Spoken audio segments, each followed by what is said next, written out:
വേദപുസ്തകത്തിലെ ചരിത്ര പുസ്തകങ്ങളാണ് നമുക്കറിയാം. യോശുവയുടെ പുസ്തകം മുതൽ എസ്തേറിന്റെ പുസ്തകം വരെ. സാധാരണ മിക്ക ഇടങ്ങളിലും പറയുന്ന കാര്യം ഇവിടെ ഒന്നുകൂടെ ആവർത്തിക്കുന്നു. ഈ പുസ്തകം 66 പുസ്തകങ്ങൾ അടങ്ങുന്ന മഹത്തായ പുസ്തകം, വിശേഷപ്പെട്ട പുസ്തകം. ഈ പുസ്തകത്തിന് മാത്രമേ ഈ പേരുള്ളൂ, സത്യവേദ പുസ്തകം. ഇതിനകത്ത് പറഞ്ഞിരിക്കുന്ന കാര്യമെല്ലാം സത്യമാണ്. 2 ഭാഗങ്ങളായിട്ട് നമ്മൾ ഇതിനെ തരംതിരിച്ച് പഠിക്കുക. പഴയ നിയമവും പുതിയ നിയമവും. ഇപ്പോൾ വെസ്റ്റ് സെന്ററിലെ ബഹുമാന്യ കർത്തദാസന്മാരും മറ്റാദരണീയ കർത്തദാസന്മാർ ഇപ്പോൾ ചിന്തിക്കും, എന്നാൽ പിന്നെ വീട്ടിൽ തന്നെ ഇരുന്നാൽ മതിയായിരുന്നു, ഈ വയ്യാഞ്ഞിട്ട് എന്തിനാ ഇങ്ങോട്ട് ഇതാ പറയാൻ ഉദ്ദേശിക്കുന്നെങ്കിൽ. ഇതും അറിയാൻ മേലാത്ത ആൾക്കാരുണ്ട്. അടുത്ത കാലത്ത് ഞാൻ ഒരു പ്രത്യേക സ്ഥലത്ത് വെച്ച് ചോദിച്ചു, പുസ്തകക്രമം അറിയാൻ മേല. ആരാ എന്തുവാന്നൊന്നും പറയുന്നില്ല, അറിയത്തില്ല. ഞങ്ങളുടെ ഒരു വല്യമ്മ പറയാൻ പോലെ കളസം വിട്ടുകൊണ്ട് നടക്കുന്നതല്ലാതെ ചിലർക്ക്, എല്ലാവരുമല്ല, ചിലർക്ക് ഇപ്പോഴും അറിയത്തില്ല പുസ്തകക്രമം. അതുകൊണ്ടാണ് ഇതൊന്നുകൂടെ ഒന്ന് ആവർത്തിക്കുന്നത്. 66 പുസ്തകങ്ങൾ, അത് 2 ഭാഗം, പഴയ നിയമവും പുതിയ നിയമവും. പഴയ നിയമം നമുക്കറിയാം 39 പുസ്തകം, പുതിയ നിയമം 27 പുസ്തകങ്ങൾ. ഉൽപ്പത്തി തൊട്ടും മലാഖി വരെയുള്ള 39 പുസ്തകങ്ങൾ. ഉൽപ്പത്തി തൊട്ടും മലാഖി വരെയുള്ള 39 പുസ്തകങ്ങൾ.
മറ്റൊരു ഗ്രന്ഥവും പാരായണം ചെയ്തിട്ടില്ല ന്യൂനം.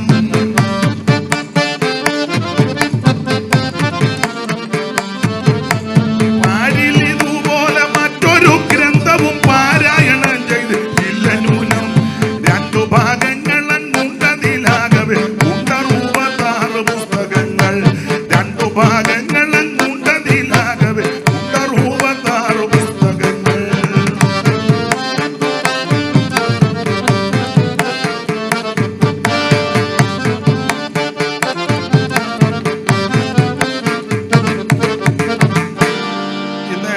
ബഹുമാന്യ കർത്തദാസന്മാരും എൻ്റെ കേൾവിക്കാരായ മാന്യരായ നിങ്ങൾ ക്ഷമിക്കണം. ശ്വാസത്തിൻ്റെ ബുദ്ധിമുട്ട്, ശ്വാസതടസ്സം ഉള്ളത് കൊണ്ട് വിമ്മിഷ്ടം ഉണ്ടാകുമ്പോൾ 2 ഷീഡ് പാടുമ്പോൾ ഓർത്തോണം വിമ്മിഷ്ടം കൊണ്ടാണ്. അപ്പം അത് പിണങ്ങരുത്. യോഗം കഴിഞ്ഞ് പറയരുതോ ഇന്ന് മൊത്തം പാട്ടായിരുന്നു, വിമ്മിഷ്ടം കൊണ്ടാണ് ഇന്നത്തേക്ക്. അപ്പം ഇന്ന് രാത്രി ദൈവവചനത്തിൽ നിന്ന് അല്പസമയം നമുക്ക് ചിന്തിക്കണം. അപ്പം 2 ഭാഗം. ആദ്യത്തെ ഭാഗമാണ് പഴയ നിയമം പുതിയ നിയമവും. 2 ഭാഗം. ഈ 2 ഭാഗങ്ങൾ 66 പുസ്തകം ഇവിടെ ഇരിക്കുന്ന എല്ലാവർക്കും മനപാഠമാണ്. ഏതാണ്ട് എല്ലാ കർത്തദാസന്മാരും പഠിപ്പിക്കുന്നതാ. 40 എഴുത്തുകാര് ഏതാണ്ട് 1600 കൊല്ലം കൊണ്ട് എഴുതി തീർത്തതാണല്ലോ ഈ സത്യവേദ പുസ്തകം. ഈ എഴുത്തുകാർ പലരും തമ്മിൽ കണ്ടിട്ടില്ല, നേരിട്ട് കണ്ടിട്ടില്ല. പലരും പല രാജ്യത്തിരുന്ന് എഴുതിയവരാ. പല മേഖലകളിൽപ്പെട്ടവരെ കൊണ്ടാണ് ദൈവം ഇത്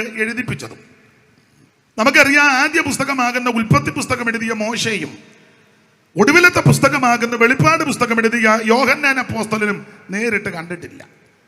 പക്ഷെ ഇത് വായിച്ചാൽ രണ്ടുപേരും കൂടെ ഒന്നിച്ചിരുന്ന് എഴുതിയതുപോലെ തോന്നും. ആണ് രണ്ട് ഭാഗത്തും ഇത് ചേർത്താ പഠിക്കുന്നത്. ഉൽപ്പത്തിയിലെ പല കാര്യവും വെളിപ്പാട് പറഞ്ഞിട്ടുണ്ട്. ഉൽപ്പത്തി നമുക്കറിയാം പലതിൻ്റെ ആരംഭവും അതിൻ്റെ മിക്കതിൻ്റെ അവസാനമാണ് വെളിപ്പാട്. അപ്പൊ ഈ ഉൽപ്പത്തിയും വെളിപ്പാട് പുസ്തകവും വായിച്ചാൽ ധ്യാനിച്ചാൽ നമ്മൾ ഓർക്കും രണ്ടുപേരും കൂടെ ഒരു കസേര ഇരുന്ന് അടുത്തടുത്തിരുന്ന് എഴുതിയതാണെന്ന് തോന്നും. അതിന്റെ കാരണം രണ്ടുപേരിലും വ്യാപരിച്ചത് ദൈവത്തിന്റെ ആത്മാവാണ്. അതുകൊണ്ടാണ് ഇത് ഒത്തു വന്നത്. ഇത് ഒരാൾ തന്നെ ഇരുന്ന് എഴുതിയ പുസ്തകമല്ല. അങ്ങനെ എഴുതിയ പുസ്തകങ്ങൾ ധാരാളമുണ്ട്. വിശേഷിച്ച ശൂരനാട് പ്രസംഗിക്കുമ്പം വളരെ പ്രഗത്ഭന്മാരുടെ നാടാ ശൂരനാട് കുഞ്ഞമ്പിള്ള. എൻ്റെ അറിവ് ശരിയെങ്കിൽ പ്രിയ അജായൻ്റെ സഹധർമ്മിണിയുടെ ഭവനക്കാര് അങ്ങനെ വെച്ചാ ദീർഘവർഷങ്ങൾക്ക് മുമ്പ് ഈ ദേശത്ത് കർത്താവിൻ്റെ സാക്ഷ്യം വഹിച്ചവര് ആത്മീയത്തിലും. ഞാൻ പെങ്ങളല്ലേ ഇരിക്കുന്നത്? മാമല്ലേ? പെണ്ണമാമയാണ്. നല്ല വചനത്തിലൊക്കെ തിട്ടമുള്ളത്. 60 കൊല്ലം മുമ്പ് ശാരോനി പഠിച്ചതാ ബൈബിൾ സ്കൂളിൽ. ഇപ്പൊ ഇങ്ങനെ പമ്മി ഇരിക്കുന്നേ ഉള്ളൂ. അപ്പൊ ചുരുക്കി പറഞ്ഞാൽ ശ്രേഷ്ഠരായ അനേക കർത്തൃദാസന്മാർ, ലോകപരമായിട്ടും വളരെ അറിവുള്ളവരുടെ നാര ശൂരനാട് കുഞ്ഞമ്പിള്ളി അടക്കമുള്ള പ്രഗത്ഭരായ മൺമറഞ്ഞ പ്രിയപ്പെട്ടവര്. അപ്പോൾ ധാരാളം പുസ്തകങ്ങൾ വായിക്കുന്നവരും ഗ്രഹിക്കുന്നവരുമാണ്. എന്നാൽ ഇതുപോലെയൊരു പുസ്തകം ഉണ്ടായിട്ടില്ല, ഉണ്ടാകത്തുമില്ല, ഉണ്ടാക്കാൻ ഒക്കത്തുമില്ല. മറ്റ് പുസ്തകങ്ങളൊക്കെ ഈ ചില കാര്യങ്ങൾ ഈ യോഗ്യമല്ല, യോജിക്കാത്ത കാര്യങ്ങൾ പറഞ്ഞാൽ അത് അവർ പറയത്തില്ല. ചിലരെ മറ്റുള്ളവരെ കൊണ്ട് പറയിപ്പിക്കും. അവരധികം അതിനെ അറം പറ്റുക എന്ന് പറയാം. അറം പറ്റും. ഇല്ലാത്ത കാര്യം ഉണ്ടെന്ന് പറഞ്ഞാൽ അറം പറ്റുമെന്ന പണ്ട് ഒരു കവിത കൊണ്ട് പാണ്ഡൻ നായയുടെ പല്ലിന് ശൗര്യം പണ്ടേ പോലെ ഫലിക്കുന്നില്ല. അടുത്ത വരി യോ കുഞ്ഞാച്ച പറ. പണ്ടി മണൊരു കടിയാൽ പുലിയെ കണ്ടിച്ചത് ഞാൻ കണ്ടെന്ന. പക്ഷെ അത് ഒരു പുലിയെ ആര് കടിച്ചു? പാണ്ടെന്ന. ഞാനതിലെ വിശദാംശങ്ങളിലേക്കൊന്നും പോകുന്നില്ല. അപ്പം ഇങ്ങനെയൊക്കെ പറഞ്ഞാൽ അറം പറ്റുമെന്ന. അപ്പൊ അത് അറം പറ്റാതിരിക്കാൻ ചിലരെ മറ്റുള്ളവരെ കൊണ്ട് പറയിപ്പിക്കുക എഴുതുകയൊക്കെ ചെയ്തിട്ടുണ്ട്. നമ്മൾ സ്കൂളിലൊക്കെ പഠിച്ചിട്ടില്ലയോ തത്തയെ കൊണ്ട് ചെഞ്ചോല കിളിപ്പെണ്ണെ ചെഞ്ചമ്മയെ വരിക നീ എന്തൊരു വിശേഷങ്ങൾ പറവാനുണ്ട് തത്തേ. അപ്പൊ തത്തയായിരുന്നു അങ്ങ് പറഞ്ഞോളും. ഇത് തത്തയെ കൊണ്ട് പറയിപ്പിച്ചതല്ല, മാടത്തെ കൊണ്ട് പറയിപ്പിച്ചതുമല്ല, മൃഗങ്ങളെ കൊണ്ട് പറയിപ്പിച്ചതുമല്ല. ഇത് ദൈവാത്മ നിയോഗം പ്രാപിച്ച് ദൈവത്തിന്റെ ദാസന്മാർ എഴുതിയ ഈ സത്യവേദ പുസ്തകം. ഇത് നമുക്ക് ലഭിച്ചത് തന്നെ വലിയ മഹാഭാഗ്യമാണ്.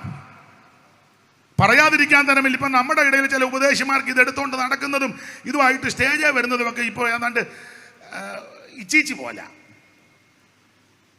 അതെ, എല്ലാവരുടെയും കാര്യമല്ല. ഒരു ശുശ്രൂഷയ്ക്ക്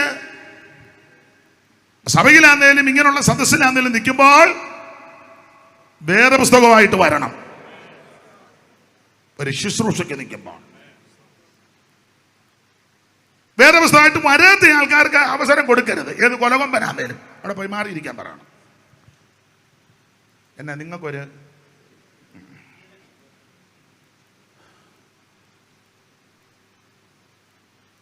ചെല്ലി പറഞ്ഞ് അക്ഷരം ചെറുതാണ്, മുടുത്ത അക്ഷരമുള്ള ബൈബിൾ കുമ്പനാട്ടുണ്ട്.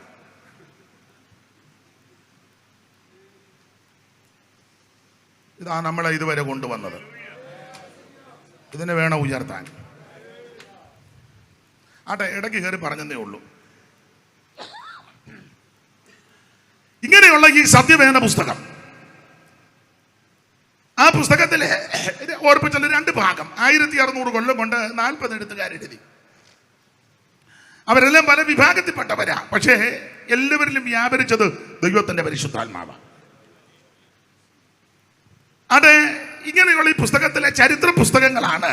നമുക്കറിയാം യോശുവയുടെ പുസ്തകം മുതൽ എസ്തേറിന്റെ പുസ്തകം വരെ. ഈ സത്യവേദ പുസ്തകത്തിലെ പ്രതിപാദ്യ വിഷയം മനുഷ്യവർഗത്തിന്റെ രക്ഷ. ഇതാ ഇതിലെ പ്രധാന വിഷയം അതാ. ഒരു വാക്യം ദൈവദാസനെ ഒന്ന് വായിച്ചു. അറിവുള്ള വാക്യമാ, തീത്തോസ് 2:11. എല്ലാവർക്കും മനപ്പാടമാ, എങ്കിലും വായിക്കുന്നത് ഉചിതമാ. ഞാൻ ആരാ വായിച്ചു തരുന്നേ? ദൈവദാസൻ വായിച്ചാട്ടെ.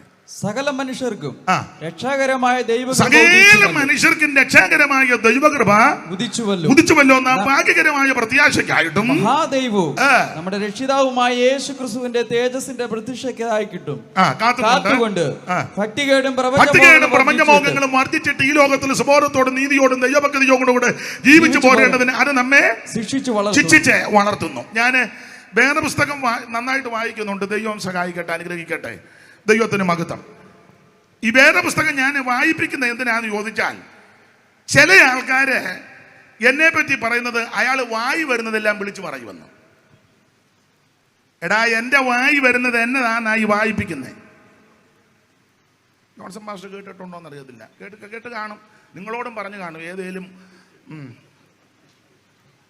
അയാൾ വായി വരുന്നതെല്ലാം വിളിച്ചു പറഞ്ഞേച്ചേ. അപ്പൊ വായി വരുന്നത് എന്നതാണ് ഈ വായിപ്പിക്കുന്നത്. അത് വേറെ പുസ്തകത്തിൽ നിന്നാണ് വായിപ്പിക്കുന്നത്. ഇത് പറയാനാ വന്നത്. ഒന്നുകൂടെ വായിച്ചു കേക്കട്ടെ എല്ലാരും. സകല മനുഷ്യർക്കും രക്ഷാകരമായ ദൈവകൃപ, മനുഷ്യർക്കും രക്ഷാകരമായ ദൈവകൃപ. എന്നെ കേൾക്കുന്ന പ്രിയരെ, വേറെ പുസ്തകത്തിലെ പ്രധാനപ്പെട്ട വിഷയം എന്തെന്നറിയാമോ? മനുഷ്യവർഗത്തിന്റെ രക്ഷ. ഇന്ന് രാത്രി രക്ഷിക്കുവാൻ ഒറ്റ മാർഗം, ഒറ്റ വഴി, ഒറ്റ വാതിൽ, ഒരേ ഒരു വ്യക്തി, നസറയനാകുന്ന യേശുക്രിസ്തു. മറ്റൊരുത്തനിലും രക്ഷയില്ല. നാം രക്ഷിക്കപ്പെടും ആകാശത്തിന് കീഴിൽ മനുഷ്യരുടെ ഇടയിൽ നൽകപ്പെട്ട ഒരേ ഒരു നാമം, ഒരേ ഒരു വ്യക്തി, അത് നസറയനാകുന്ന യേശുക്രിസ്തു. ചില ആൾക്കാർ ധരിച്ചിരിക്കുന്ന യേശുക്രിസ്തു മാത്രം പോരാ, വേറെ വലുതുമൊക്കെ വേണമെന്ന്. കൊലോസ്യർക്ക് അങ്ങനെ ആഗ്രഹം ഉണ്ടായിരുന്നു. തത്വജ്ഞാനം ഫിലോസഫി പഠിച്ച ഒത്തിരി ആൾക്കാർ കൊലോസ്യ പട്ടണത്തിലുണ്ടായിരുന്നു, സഭയ്ക്കകത്തും കയറി. അപ്പൊ പറഞ്ഞു യേശു മാത്രം പോരാ, തത്വജ്ഞാനം വേണം, പിന്നെ വകുപ്പുകൾ വേണം. അന്നേരം പൗലോസ് പറഞ്ഞു, 1:17 വായിച്ച ദൈവദാസനെ. 1:17 കൊലോസ്യ ലേഖനം. എല്ലാം നമുക്ക് അറിവുള്ള വാക്യമാണ്. അവൻ സർവത്തിനു മുമ്പേ ഉള്ളവൻ. മതി. അവൻ സർവത്തിനും മുമ്പുള്ളവൻ. അടുത്തത് ഒന്നുകൂടെ വായിച്ചു. അവൻ സകലത്തിനും ആധാരമായിരിക്കുന്നു. എല്ലാത്തിനും ആധാരം യേശുക്രിസ്തുവാണ്. എന്നെ കേൾക്കുന്ന പ്രിയരെ, യേശുക്രിസ്തു ഉണ്ടെങ്കിൽ നീ രക്ഷപ്പെട്ടു. യേശുക്രിസ്തുവിനെ ഏറ്റെടുത്താൽ നിനക്ക് രക്ഷയാ. യേശു ഉണ്ടെങ്കിൽ അവൻ നീ നിന്റെ കുടുംബവും രക്ഷപ്പെടും. നീ അധികം ധനിയാകാൻ നിധിയാ തീയിൽ ഊതി കഴിച്ച പോൻ മതിയാ. നീ അധികം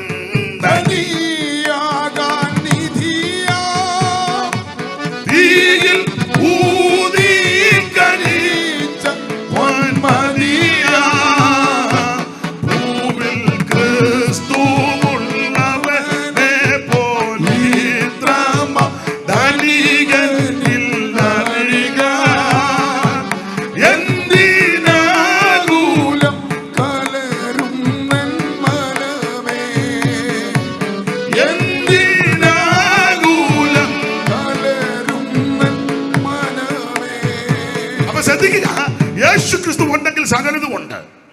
അവിടുന്ന് സകലത്തിന് മുമ്പൻ, അവിടുന്ന് സകലത്തിന് ആധാരം. ജീവിതത്തിൽ ഒന്നും നേടിയില്ലെങ്കിൽ, ഒന്നും ലഭിച്ചില്ലെങ്കിൽ, എന്നെ കേൾക്കുന്ന ബഹുമാന്യ സ്നേഹിത, സുഹൃത്ത്, മാതാവേ, പിതാവേ, യേശുക്രിസ്തു ജീവിതത്തിലുണ്ടെങ്കിൽ നിനക്ക് രക്ഷയാ. ഈ പുസ്തകത്തിലെ പ്രതിപാദ്യ വിഷയം മനുഷ്യവർഗത്തിന്റെ രക്ഷ. പ്രതിപാദ്യ പുരുഷൻ നമ്മൾ ഓർപ്പിച്ചല്ലോ, നസറയനാകുന്ന യേശുക്രിസ്തു.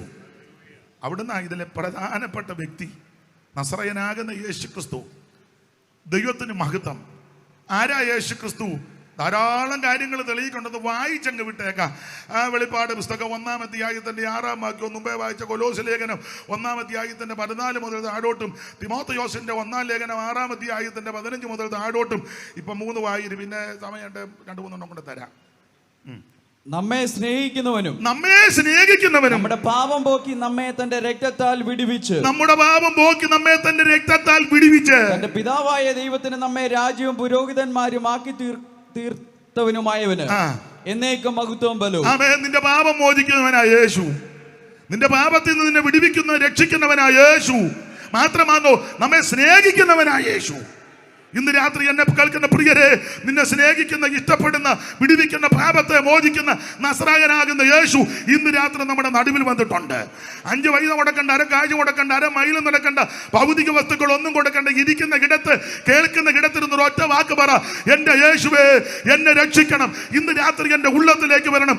ആര് പ്രാർത്ഥിക്കും അവരെ രക്ഷിക്കുവാൻ വല്ലഭത്വമുള്ളവൻ ഇന്ന് രാത്രി ഇവിടെ വന്നിട്ടുണ്ട്. അവിടുന്ന് നമ്മുടെ പാപത്തെ നോക്കി, നമ്മുടെ പാപം പോക്കി നമ്മെ ശുദ്ധീകരിക്കുന്നവനാ, രക്ഷിക്കുന്നവനാ. കൊലോസ്യ ലേഖനം 1:14 മുതൽ വായിച്ചേ കർത്തൃദാസനെ.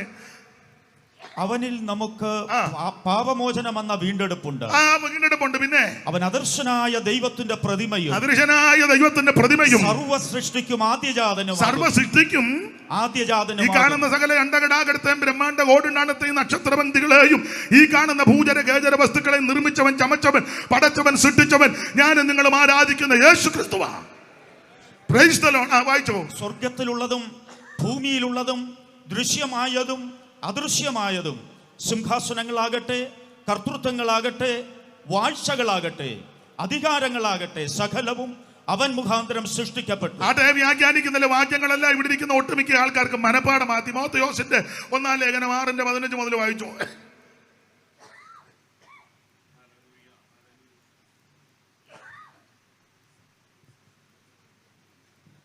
ഒന്ന് ഹെൽപ്പ് ചെയ്യണേ മോനെ, ഒന്ന് അപ്പച്ചനെ.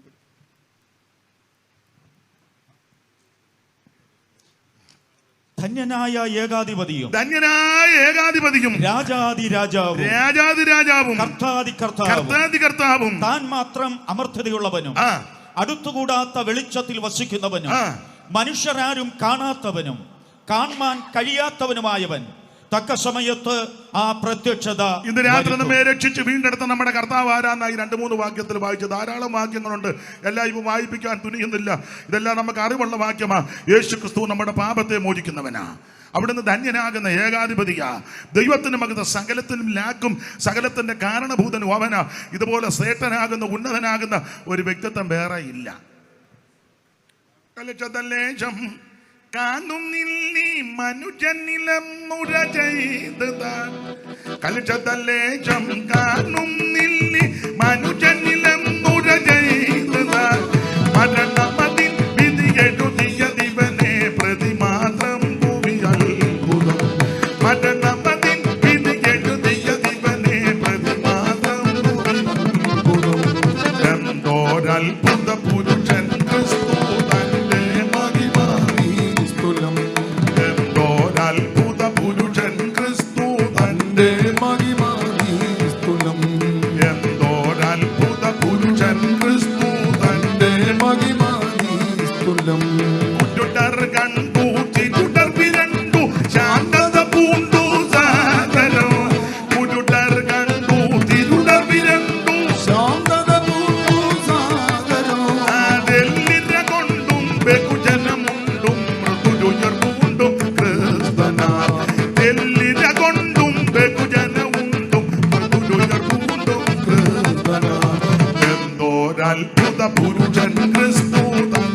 മഹിമാനീസ്തുലം, എന്തോരത്ഭുത പുരുഷൻ ക്രിസ്തു തന്റെ മഹിമാനീസ്തുലം. അപ്പൊ ശ്രദ്ധിക്കുക, ഈ സത്യവേദ പുസ്തകത്തിലെ പ്രധാന വിഷയം മനുഷ്യവർഗത്തിന്റെ രക്ഷ.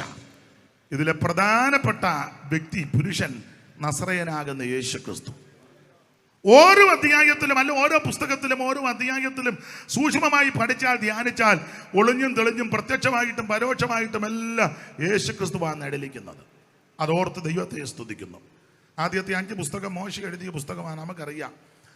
ഉൽപ്പത്തി പുസ്തകം 50 അധ്യായം, പുറപ്പാട് പുസ്തകം 40 അധ്യായം, ലേവ്യ പുസ്തകം 27 അധ്യായം, സംഖ്യാപുസ്തകം 36 അധ്യായം, ആവർത്തന പുസ്തകം 34 അധ്യായം. ഇതിലെല്ലാം നസറയനെ ആമേൻ കാണാം നമുക്ക്. ദൈവത്തിന് മഹത്വം.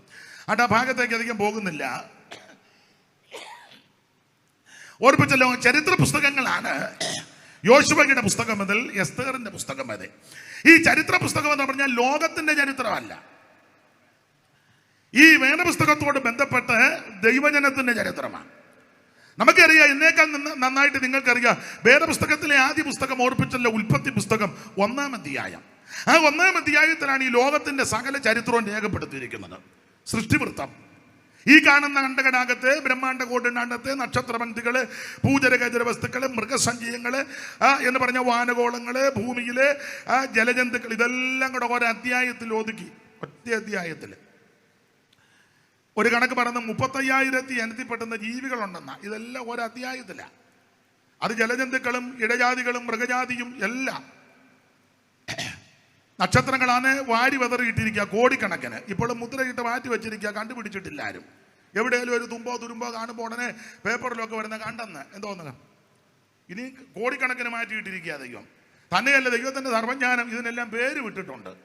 നമുക്ക് നമ്മുടെ സഭയിലെ ആൾക്കാരുടെ എല്ലാം പേര് പോലും ഒന്നും അറിയത്തില്ല. ടൗൺ സഭയൊക്കെ ചോദിച്ചു മേടിക്കും, പക്ഷെ ഉള്ളതിൻ്റെ പേരൊന്നും 2-3 പേരുടെ പേരറിയാം. അവറാച്ചായനും ചാക്കോച്ചായനും തോമാച്ചായനും ഇച്ചിരി ജോർജ് കുട്ടിയുള്ളവരാണ്. അവരുടെ പേരല്ല. ഞാൻ എന്നെയും പ്രതിയാക്കിയായി പറയുന്നേ, മനസ്സിലാകുന്നുണ്ടോ? അപ്പൊ അദ്ദേഹം ചിന്തിക്കാം, മനസ്സിലായിട്ട് എന്നെ എടുക്കാനാണ്, അല്ല എന്തേലും എടുക്കല്ലാതെ ഇപ്പൊ എന്നാ ചെയ്യുന്നു. അപ്പൊ ചുരുക്കി പറഞ്ഞാൽ ഞാൻ എന്നെ പ്രതിയാക്കിയാ പറഞ്ഞേ. നമുക്ക് എല്ലാവരുടെയും ഒന്നും പേര്, ഞാനൊരു അമ്മയോട് ചോദിച്ചു, എത്ര മക്കള്? 13 പേരെന്നെ. ആ പേരെല്ലാം തെറ്റുകയാണ്. അമ്മ പ്രസവിച്ച മക്കളുടെ പേര് പോലും തിട്ടമല്ല, കുറ്റമല്ലി പറഞ്ഞത്. ഇത് മനുഷ്യൻ, അതിനൊക്കെ പരിമിതിയുണ്ട്. പക്ഷേ ദൈവം നക്ഷത്രങ്ങൾക്ക് മുഴുവൻ പേരിട്ടിരിക്കുക. കോടിക്കണക്കിന് നക്ഷത്രങ്ങളാ. പണ്ട് നാമം ജപിക്കുമ്പോൾ ഒരു പ്രയോഗം ഇങ്ങനുണ്ട്: നക്ഷത്രപംക്തികളും ഇന്ദു പ്രകാശവും ഒളിക്കും ദിവാകരൻ ഉദിച്ചങ്ങുയർന്നളവിൽ പക്ഷീഗണം ഗരുഡനെ കണ്ടു കൈതൊഴുതു. അപ്പൊ നക്ഷത്രപംക്തികള്, അപ്പൊ കോടിക്കണക്കിന് നക്ഷത്രങ്ങളെ വാരി വെതറിയിട്ടിരിക്കുക. അതിനെല്ലാം പേര് വിട്ടിട്ടുണ്ട്. അതാ സർവജ്ഞാനിയായ ദൈവം, ദൈവത്തിന് മകത്ത. ചുരുക്കി പറഞ്ഞാൽ ഈ നക്ഷത്ര കൂട്ടങ്ങള്, ഈ കാണുന്ന ഭൂജരഗജര വസ്തുക്കൾ സകലതും ദൈവം സൃഷ്ടിച്ചു. വനങ്ങളപ്പയ്യന്താണ് മൃഗങ്ങൾ, നാട്ടിലെ മൃഗഗണങ്ങൾ ഇവയുണ്ടായി ദിനമാറി ദൂടത്തിൽ.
ഈ കാണുന്ന സകലത്തെയും ദൈവം സൃഷ്ടിച്ചത് ഒറ്റ അധ്യായത്തിൽ നിർത്തി.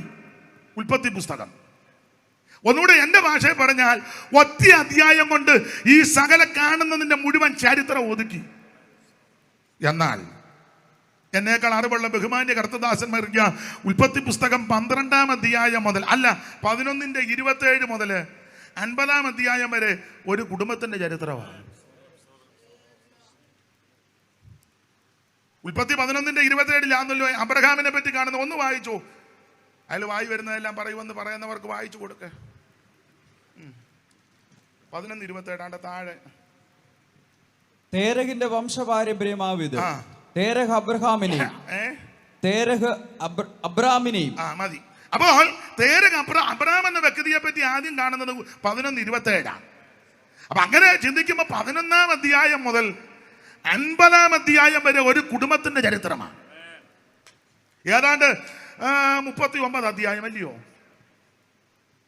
39 അധ്യായം. 39 അധ്യായത്തിൽ ഒരു കുടുംബത്തിന്റെ ചരിത്രമാണ്. ആ കുടുംബത്തിൽ പ്രധാനമായി 4 വ്യക്തികൾ: അബ്രഹാം, ഇസഹാക്ക്, യാക്കോബ്, യോസേഫ്. എന്റെ ഭാഷയാ, ഒരു കുടുംബത്തിന്റെ ചരിത്രം പറയുവാൻ ദൈവം 39 അധ്യായം എടുപ്പിച്ചു. എന്നാൽ ഈ കാണുന്ന സകല അണ്ടകടാകത്തിന്റെ ചരിത്രം പറയാൻ ഒറ്റ അധ്യായം. ആ അധ്യായം മൊത്തവും ഇല്ല. എന്താ ഇതിനകത്തെ പാഠം ഇഷ്ടമുണ്ടോ ചോദിച്ചാൽ മതി, ഞാനങ്ങ് പറയാം. ദൈവത്തിന് ലോകചരിത്രം പറയുന്നതിലും കേൾക്കുന്നതിലും ഇഷ്ടം തന്നെ ആരാധിക്കുന്നവന്റെ ചരിത്രമാണ്. ദൈവത്തെ മഹത്വപ്പെടുത്തുന്ന, ദൈവത്തെ ആരാധിക്കുന്ന, ദൈവത്തെ സ്തുതിക്കുന്ന, ദൈവത്തെ ഭജിക്കുന്ന എന്റെയും നിന്നെ ചരിത്രത്തിനാ ദൈവത്തിന് താല്പര്യം. ദൈവത്തിന് മഹത്വം. അങ്ങനെയുള്ള ഈ ചരിത്ര പുസ്തകം, അതില് ഇസ്രായേലിന്റെ ചരിത്രം, അതാണ് യോശുവയുടെ പുസ്തകം മുതൽ എസ്തേറിന്റെ പുസ്തകം വരെ ഇസ്രായേലിന്റെ ചരിത്രമാണ്. നമുക്കറിയാം, ഇവരുടെ ചരിത്രം ആരംഭിക്കുന്ന മുമ്പേ ഓർപ്പിച്ചില്ലേ, അബ്രഹാം എന്ന വ്യക്തിയിൽ നിന്നാണ്. അബ്രഹാമിനെ ദൈവം വിളിച്ചു വേർതിരിച്ചു. ഏത് ദൈവം? തേജോമയനായ ദൈവം. ആ 7:1 വായിച്ചേ ദൈവദാസനെ. അപ്പോസ്തല പ്രവൃത്തി 7:1. ഉൽപ്പത്തിയിൽ അങ്ങനെ പ്രയോഗമില്ല. അപ്പോസ്തല പ്രവൃത്തിയിലെ സ്തേഫാനോസിന്റെ പ്രഥമ പ്രസംഗത്തിൽ ആ പ്രയോഗം കൊടുത്തിട്ടുണ്ടല്ലോ. ഏത് ദൈവമാണ് ഇത്? ഉള്ളത് തന്നെയോ എന്ന് മഹാപുരോഹിതൻ പറഞ്ഞത്, സഹോദരന്മാരും പിതാക്കന്മാരുമായ പുരുഷന്മാരെ കേൾപ്പി. നമ്മുടെ പിതാവായ അബ്രഹാം ഹാരാനിൽ നിന്ന് വന്ന് പാർക്കും മുമ്പ്, നമ്മുടെ പിതാവായ അബ്രഹാം ഹാരാനിൽ വന്ന് പാർക്കുന്നതിന് മുമ്പ് മെസൊപ്പൊത്താമിയയിൽ ഇരിക്കുമ്പോൾ തന്നെ തേജോമനായ ദൈവം അവനെ പ്രത്യക്ഷനായി. മെസൊപ്പൊത്താമിയയിൽ വേറൊരു കക്ഷി ഉണ്ടായിരുന്നു, പേര് ആവർത്തനം 23:3 വായിച്ചോ. എല്ലാം നമുക്ക് അറിവുള്ള വാക്യമാ, എങ്കിലും ഒന്ന് വായിച്ചോ. ആവർത്തനം 23:3 പെട്ടെന്ന് വായിച്ചോണ്ട, കണ്ണിക തുടങ്ങുന്നിടത്ത്. പേടിക്കൊന്നും വേണ്ട, പതുക്കെ വായിച്ചാൽ മതി. ഞാൻ ഇപ്പൊ എങ്ങും പോകുക. ഒരു അമ്മോന്യനോ മോവാബിനോ യഹോവയുടെ സഭയിൽ പ്രവേശിക്കരുത്. അവന്റെ 10-ാം തലമുറ പോലും ഒരു നാൾ യഹോവയുടെ സഭയിൽ പ്രവേശിക്കരുത്. അടുത്ത വാക്യം: നിങ്ങൾ മിസ്രയീമിൽ നിന്ന് വരുമ്പോൾ അവർ അപ്പവും വെള്ളവും കൊണ്ട് വഴിയിൽ നിങ്ങളെ വന്ന് എതിരേൽക്കായകൊണ്ടും നിന്നെ ശപിപ്പാൻ അവർ മെസൊപ്പൊത്താമിയയിലെ പെഥോരിൽ നിന്ന് ബയോരിന്റെ മകനാകുന്ന ബിലെയാമിനെ നിനക്ക് വിരോധമായി കൂലിക്ക് വിളിച്ചു. മെസൊപ്പൊത്താമിയയിൽ വേറൊരുത്തരുണ്ട്, ബിലെയാ. ആമേൻ, സ്തോത്രം. പക്ഷേ ഇവിടെ വേറൊരു വ്യക്തി അബ്രഹാം. അബ്രഹാമിന് ദൈവം വെളിപ്പെട്ടു, തേജോമയനായ ദൈവം. ദൈവത്തിന്റെ മഹത്വം. അതെ, ഈ തേജോമയനായ ദൈവം അബ്രഹാമിന് പ്രത്യക്ഷനായി. അങ്ങനെ ദൈവത്തെ അബ്രഹാം കണ്ടു. അബ്രഹാമിനെ പറ്റി പഠിക്കുമ്പോൾ ചെറിയ ആളൊന്നുമല്ല. ഏതാണ്ട് 1800 ശിഷ്ടം അംഗങ്ങളുള്ള ബൃഹത്തായ മഹത്തായ ഒരു വലിയ കുടുംബത്തിൽപ്പെട്ടയാളാണ് അബ്രഹാം. നമുക്കൊന്നുമില്ലാഞ്ഞിട്ട് കുടുംബത്തിന്റെ ഗീർവാണം ചിലർ പറയാന്ന് കേൾക്കുമ്പം അത് തന്നെ ഉടക്കുക. അബ്രഹാമിന്റെ കുടുംബം എന്ന് പറഞ്ഞാൽ ചെറിയ കുടുംബമല്ല, ഏതാണ്ട് 1800 ശിഷ്ടം അംഗങ്ങളുള്ള മഹത്തായ കുടുംബമാണ്. മാത്രമാണോ അബ്രഹാം മെസൊപ്പൊത്താമിയക്കാരനാ, സംസ്കാര സമ്പന്നമായ മെസൊപ്പൊത്താമിയ. ലോകചരിത്രം പഠിക്കുമ്പോൾ നമുക്കറിയാമല്ലോ മെസൊപ്പൊത്താമിയൻ സംസ്കാരം. പിന്നെ മോഹൻജിദാരോ ഹാരപ്പാക്ക നമ്മൾ പഠിച്ച് സിന്ധു നദീതട സംസ്കാരമൊക്കെ. പിന്നെ ഇതിൻ്റെ എല്ലാം അമ്മത്തൊട്ടില മെസൊപ്പൊത്താമിയൻ സംസ്കാരം. അപ്പൊ സംസ്കാര സമ്പന്നമായ സ്ഥലത്ത് നിന്ന് ദൈവം അബ്രഹാമിനെ വിളിച്ചേ. മാത്രമല്ല, ഇങ്ങനെ ഒരു പ്രയോഗമുണ്ട്, കൽദയ പട്ടണമായ ഊര്, ടൗണ് ജീവിച്ച ആളാണ്. നമ്മൾ ടൗണ് ജീവിച്ചാൽ പിന്നെ ഗ്രാമത്തിലോട്ട് പോകാൻ വലിയ താല്പര്യമൊന്നും ഇല്ല. ഗ്രാമത്തിൽ നിന്ന് നമ്മൾ ടൗണിലോട്ടാണ് കൂടുതലും. അതെ, മിക്കടത്തും അപ്പനും അമ്മയെല്ലാം ഗ്രാമത്തിലാണ്, പിള്ളേരെല്ലാം ഫ്ലാറ്റിൽ. എവിടെ? എറണാകുളത്തെ.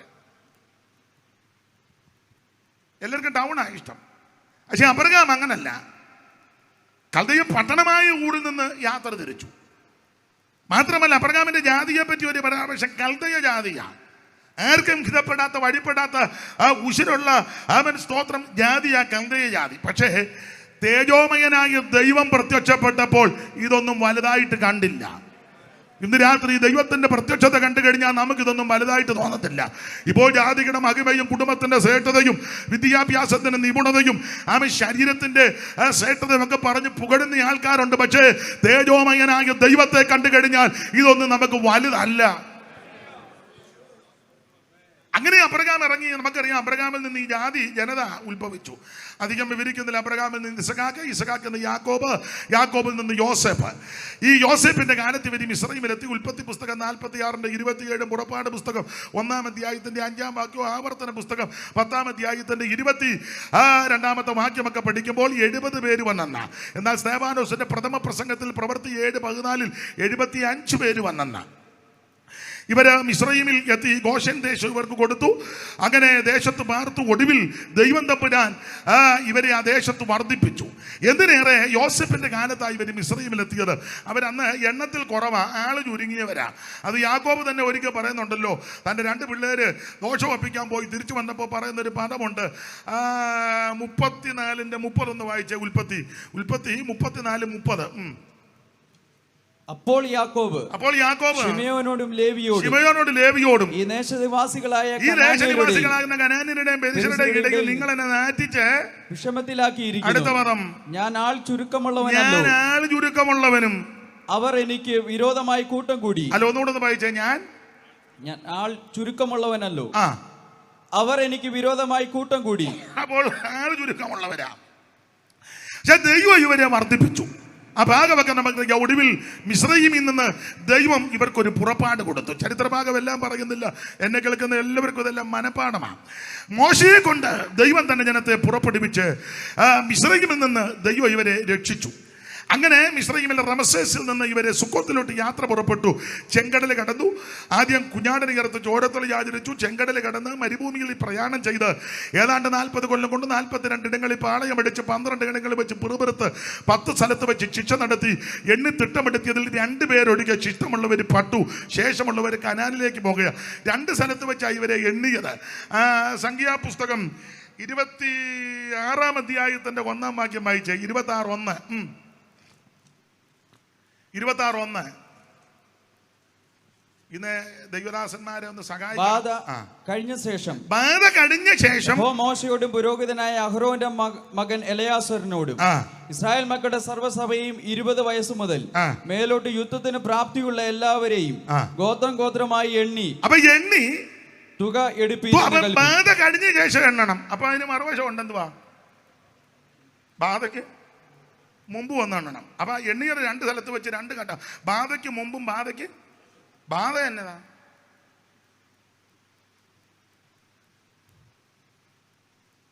ആരാണ്ടൊരിക്കൽ പറഞ്ഞു, എന്തോ ഇതൊരു ബാധയാണ്. ബാധയ്ക്ക് മുൻപും ബാധയ്ക്ക് ശേഷവും.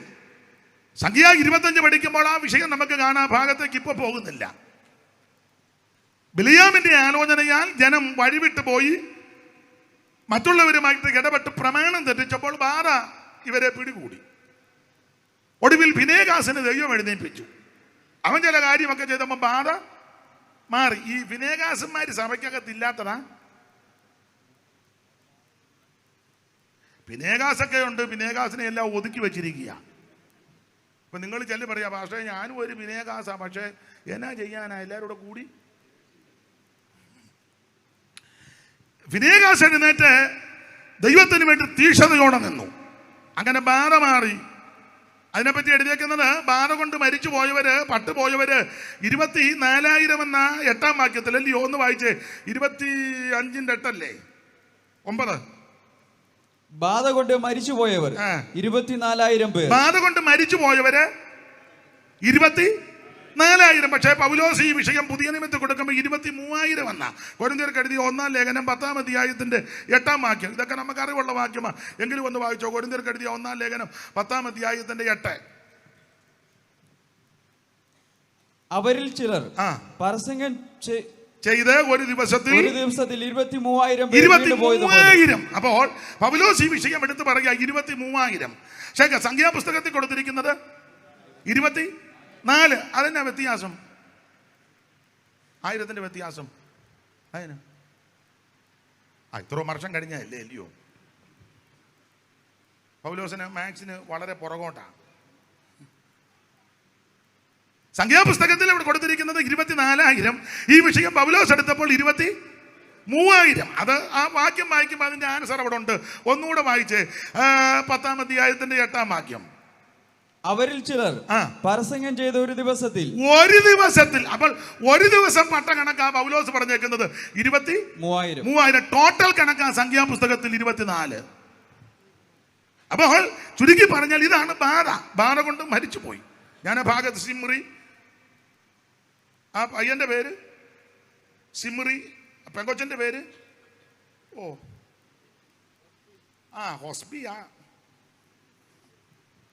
ഹോസ്ബി, രണ്ടുപേരും കൂടെ ഹോസ്ബി, അതാ നല്ലത്. ചുരുക്കി പറഞ്ഞാൽ ഈ വിഷയത്തിൽ ആരും ഒന്നും ഗൗനിച്ചില്ല, മറുപടി പറഞ്ഞില്ല. പക്ഷേ ഫീനാഗാസ് എഴുന്നേറ്റ് യഹോവയ്ക്ക് വേണ്ടി തീക്ഷണതയോടെ ഇടപെട്ടു. ബാധ എങ്ങനെ മാറി? ബാധ കഴിഞ്ഞപ്പോൾ എണ്ണാൻ പറഞ്ഞു. അപ്പൊ സംഖ്യാപുസ്തകം പഠിക്കുമ്പോൾ 2 സ്ഥലത്ത് വെച്ച് എണ്ണി. ഒന്ന് ബാധയ്ക്ക് ശേഷവും 2 ബാധയ്ക്ക് മുൻപും. ഇനി 26ന്റെ 63,000. ഞാനിത് നമ്മുടെ സെൻട്രൽ കൺവെൻഷനും ഇവിടെ കൂടിയിരിക്കുന്നെല്ലാം ദൈവമക്കളായതുകൊണ്ടാണ് ഇങ്ങനെ ഒരു നിലയിൽ ഇന്ന് രാത്രി വചനം പറയുന്നത്. യെരിഹോവിന്റെ സമീപത്ത് യോർദാനക്കരെ മോവാബ് സമഭൂമിയിൽ വെച്ച് ഇസ്രായേൽ മക്കൾ എണ്ണിയപ്പോൾ മോശയും പുരോഹിതനാകുന്ന എലയാസർ എണ്ണിയവര് ഇവര് തന്നെ. എന്നാൽ മോശയും അഹരോൻ പുരോഹിതനും സീനായി മരുഭൂമിയിൽ വെച്ച് ഇസ്രായേൽ മക്കളെ എണ്ണിയപ്പോൾ അവരെണ്ണിയവരിൽ ഒരുത്തൻ ഇവരുടെ കൂട്ടത്തിൽ ഉണ്ടായിരുന്നില്ല. ഞാൻ ഇങ്ങനെ പറഞ്ഞ എന്റെ അച്ഛാ, എണ്ണിയവരുടെ കൂട്ടത്തിൽ ഒരുത്തൻ ഇവരുടെ കൂട്ടത്തിൽ എണ്ണിയ പുള്ളിയില്ല. ആദ്യം എണ്ണിയത് മോശയും അഹരോനും. രണ്ടാമത് എണ്ണിയപ്പോൾ അഹരോൻ ഇല്ല, എലയാസറ. നീ എല്ലാരും എണ്ണുന്ന കൊള്ളാം, പക്ഷേ നീ നിന്നെ ഒന്ന് എണ്ണണം. അല്ല, നമ്മളെ എണ്ണണ്ടായോ? ഞാൻ എപ്പോഴും പറയും നമ്മളെ ഒന്ന് എണ്ണുന്നത് നല്ലതാ. ആ 90-ാം സങ്കീർത്തനം 12 ഒന്ന് വായിച്ചു. നമുക്കറിവുള്ള വാക്യമല്ലേ 90-12. ഞങ്ങൾ ജ്ഞാനമുള്ള ഒരു ഹൃദയം പ്രാപിക്കത്തക്കവണ്ണം ഞങ്ങളുടെ നാളുകളെ എണ്ണുവാൻ ഞങ്ങളെ ഉപദേശിക്കണം. നാളുകളൊന്നും എണ്ണുന്നത് നല്ലതാ. ഞാൻ എപ്പോഴും എല്ലായിടത്തും പറയും നാളുകൾ, ദിവസങ്ങൾ എണ്ണണം. എത്ര ദിവസമായി ഭൂമിയിൽ നമ്മൾ ജീവിക്കാൻ തുടങ്ങിയിട്ട്? അല്ലാത്തതെല്ലാം ഞാനും നിങ്ങളും കുത്തിയിരുന്ന് എണ്ണുമല്ലോ. ഇതുകൂടെ ഒന്നും എണ്ണുന്നത് നല്ലതാ. എത്ര ദിവസമായി നീ ഭൂമിയിൽ ജീവിക്കാൻ തുടങ്ങിയിട്ട്? ഈ സങ്കീർത്തനത്തിൽ 70 ഏറെ ആയാൽ 80 എന്നൊരു പ്രയോഗമുണ്ട്. ഇത് കേൾക്കുമ്പോൾ 80 കഴിഞ്ഞവർക്ക് വെപ്രാളോ, നമ്മുടെ കാര്യമൊന്നുമല്ല പറഞ്ഞിരുന്നത്. ഇത് ചിലരോട് ചോദിക്കല്ലേ, അച്ചായ എന്തോ അഭിപ്രായം? കർത്താവ് പറഞ്ഞ സമയം പിന്നെ ചെല്ലു പറയാറുണ്ട്, പറഞ്ഞ സമയം കഴിഞ്ഞു. മോശ ഇത് പറയുമ്പോൾ മോശയ്ക്ക് 120 അടുക്കുന്നല്ലോ. പുതിയ നിയമത്തിൽ ഹന്ന എന്നൊരു പ്രവാചകനുണ്ടല്ലോ. ഈ ദീർഘായുസ് എന്ന് പറഞ്ഞാൽ ദൈവം കൊടുക്കുന്ന ആയുസ് പൂർത്തീകരിക്കുന്നതാ ദീർഘായുസ്. അത് 20 ആന്നേലും 30 ആന്നേലും 50 ആന്നേലും 100 ആന്നേലും 110 ആന്നേലും. എൻ്റെ വിഷയമല്ലാത്തതുകൊണ്ട് ഇപ്പം അങ്ങോട്ട് കയറുന്നില്ല. ആട്ടെ, ഞാൻ വിസ്താര ഭയത്താൽ ഇപ്പം അത് വിടുക. ചില പുസ്തകം എഴുതുമ്പോൾ പറയില്ലേ വിസ്താര ഭയം കൊണ്ടത്. അപ്പൊ ചുരുക്കി പറഞ്ഞാൽ നമ്മുടെ നാളുകളെ നമ്മളൊന്ന് എണ്ണുന്ന നല്ലതാണ്. എങ്ങനെയാണ് നമ്മുടെ നാളുകള്? ഒരു സെക്കൻഡ് ഇതാ 60 സെക്കൻഡ് കൂടുന്നതാണ് 1 മിനിറ്റ്. 60 മിനിറ്റ് കൂടുന്നതാ 1 മണിക്കൂർ. 24 മണിക്കൂർ കൂടുന്നതാ 1 ദിവസം. 7 ദിവസം കൂടുന്നതാണ് 1 ആഴ്ച. ന്യായമായ ഒരു കണക്ക് 4 ആഴ്ച കൂടുന്നതാ 1 മാസം. 12 മാസം കൂടുന്നതാ 1 വർഷം. 365 ദിവസം, 165 എടുത്തു, അത്രയും ദിവസമാ 1 വർഷം. അപ്പൊ 80 വർഷം ന്യായമായ ഒരു കണക്കാ ജോൺസൺ പാസ്റ്റേ. 80 വർഷം ഒരു മനുഷ്യൻ ഭൂമിയിൽ ജീവിച്ചിരുന്നാൽ എത്ര ദിവസം ജീവിക്കും? 80 ഏതാണ്ട് 29,200 ദിവസം. ഒന്ന് അങ്ങനല്ലയോ? 29,200. അച്ചാനക്ക് അതൊക്കെ കഴിഞ്ഞു. ദൈവം ദീർഘായുസ് തന്നല്ലോ, ദൈവത്തിന് മഹത്വം. 29,200 ദിവസം. അതെ, 80 വർഷം ഈ ഭൂമിയിൽ ജീവിക്കുന്ന ഒരു മനുഷ്യൻ നാളുകൾ എണ്ണിയാൽ 29,200 ദിവസം. നമുക്ക് കണക്കൊന്ന് തയ്ക്കാൻ ഒരു 30,000 എടുത്തേക്കാം. കണക്ക് അതിനെന്നാ പറയുന്നത്? ഇതുവാണ് റൗണ്ട് ചെയ്യുക. എനിക്ക് ഇംഗ്ലീഷ് വലിയ വശമില്ലെന്നല്ല, എനിക്ക് അറിയത്തില്ല. അപ്പൊ റൗണ്ട് ചെയ്യുമ്പോൾ ഒരു 30,000 ദിവസം. ഈ 30,000 ദിവസം എടുത്ത ന്യായമായ ഒരു കണക്ക് പറയാം. സാധാരണ ഡോക്ടർമാരും ആതുര ശുശ്രൂഷ രംഗത്തുള്ളവരൊക്കെ നമ്മളെ പഠിപ്പിക്കുന്നതും പറയുന്നതും നിർബന്ധമായി പറയുന്ന കാര്യം കുറഞ്ഞത് ഒരു 8 മണിക്കൂറെങ്കിലും ഉറങ്ങണമെന്നാണ്. അങ്ങനല്ലേ?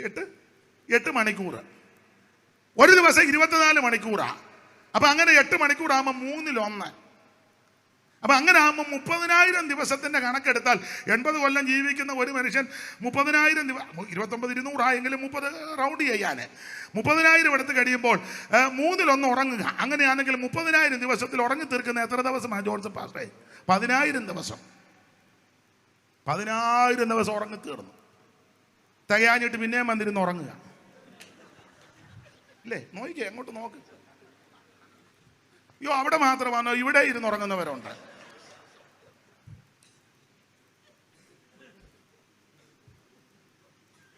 അപ്പോൾ അതിലെ 30,000 ദിവസത്തിൽ 10,000 ദിവസം ഉറങ്ങി തീരുക. നമ്മുടെ നാളുകളെ എണ്ണണം. ഞാനൊരിക്കൽ ഒരു സഹോദരൻ ചോദിച്ചു, ബ്രദറെ എത്ര നേരം ഭക്ഷണം കഴിക്കും? അപ്പൊ ഞാൻ ധരിച്ചു അവനെ 2 നേരം അല്ലേ 3 നേരം പറയുമെന്നാ ഞാൻ ധരിച്ചത്. അവൻ പറഞ്ഞു 4 നേരം കഴിക്കും, പിന്നെ കിട്ടുമ്പോഴെല്ലാം കഴിക്കുമെന്ന് പറഞ്ഞു.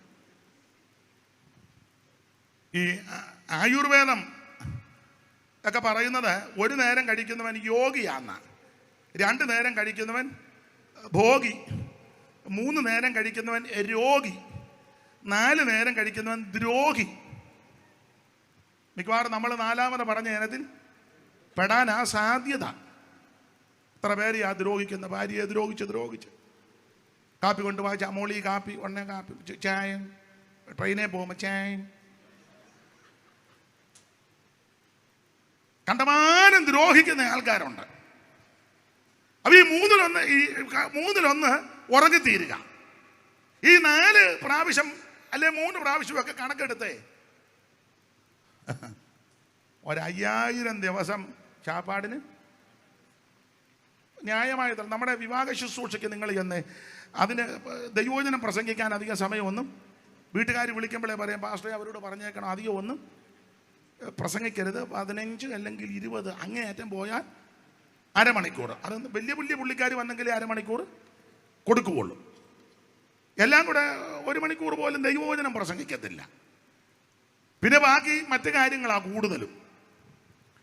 നിങ്ങൾ യോജിച്ചാലും യോജിച്ചില്ലേലും ഒരു കാര്യം പറയാം, വിവാഹ ശുശ്രൂഷയാന്നേലും മരണവീട്ടിലെ ശുശ്രൂഷയാന്നേലും വേർപെട്ട ദൈവമക്കളുടെ ഏത് ശുശ്രൂഷയാന്നേലും ദൈവവചനം പ്രസംഗിച്ച് വേണം നടത്താൻ. അത് നന്നായിട്ട് പറയണം, നല്ലതുപോലെ പറയണം. എന്തിനാ എല്ലാവരും കൂടെ കിടന്ന് പ്രസംഗിക്കുന്ന? ഒരാൾക്ക് കൊടുത്താൽ പോരെ? ഒരു പെണ്ണിൻ്റെ ഭാഗത്തു നിന്ന്, ചെറുക്കൻ്റെ ഭാഗത്തു നിന്ന്, പിന്നെ വേറെ ഭാഗത്തു നിന്ന്, പിന്നെ അവരുടെ സെപ്പറേറ്റ് ഭാഗത്തു നിന്ന്. എന്തിനാ നിങ്ങളെല്ലാം ഇങ്ങനെ? ആർക്കെങ്കിലും ഒരാൾക്ക് കൊടുക്കേ, അവർ നന്നായിട്ട് ദൈവവചനം കാര്യകാരണ സഹിതം പറയട്ടെ. ഇതൊന്നും പറഞ്ഞാൽ ഒന്ന് ഏക്കുകയല്ല. മരണവീട്ടിൽ ഒരാൾ നന്നായിട്ട് ദൈവവചനം പറയാൻ കൊടുക്കേ. ഇത് അനുശോചനം പറഞ്ഞ് ഞാനും അതിൽ ഞാനും പ്രതിക. ഒരു ശവടക്കന് ഞാനും കുറച്ചു നേരം ഇടുന്നു, 330 പേരെ എണ്ണി അനുശോചനം പറയുന്നതെല്ലാം തന്നടി പിന്നടി. ഇത് അപ്പച്ചൻ എനിക്കറിയാം, അപ്പച്ചൻ അങ്ങനെയാണ്, അപ്പച്ചനെ അടുത്തറിയാവുന്നവർക്ക് അറിയാം, അപ്പച്ചൻ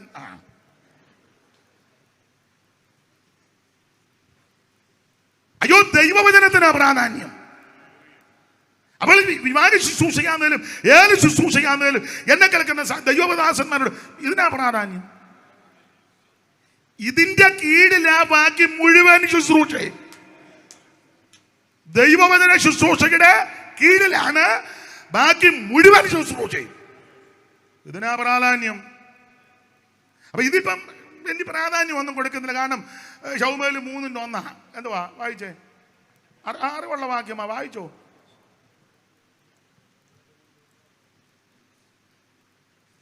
ശൗമേന്റെ 1-ാം പുസ്തകം 3:1 പെട്ടെന്ന് വായിച്ചു.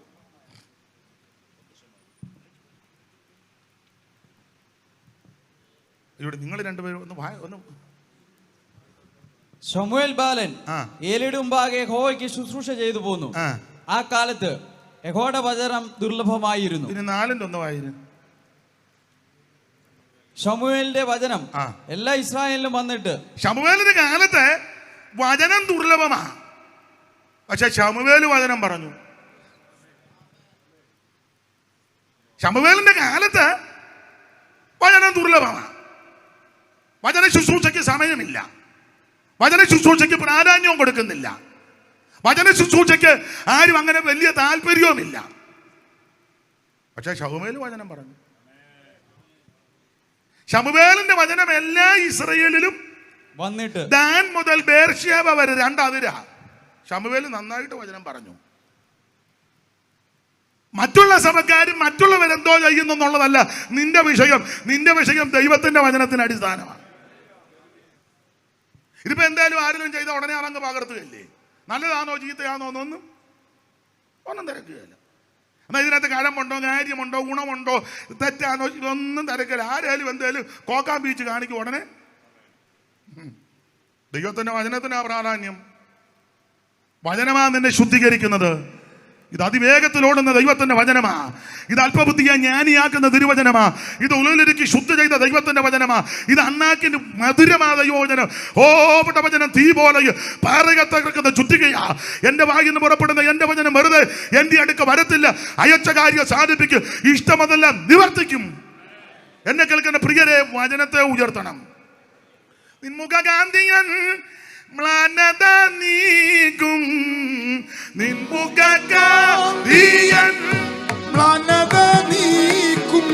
ഓ നിൻ മധുരാമൃത വചനം ഖിന്നതയാ യാഗവേ പോക്കും.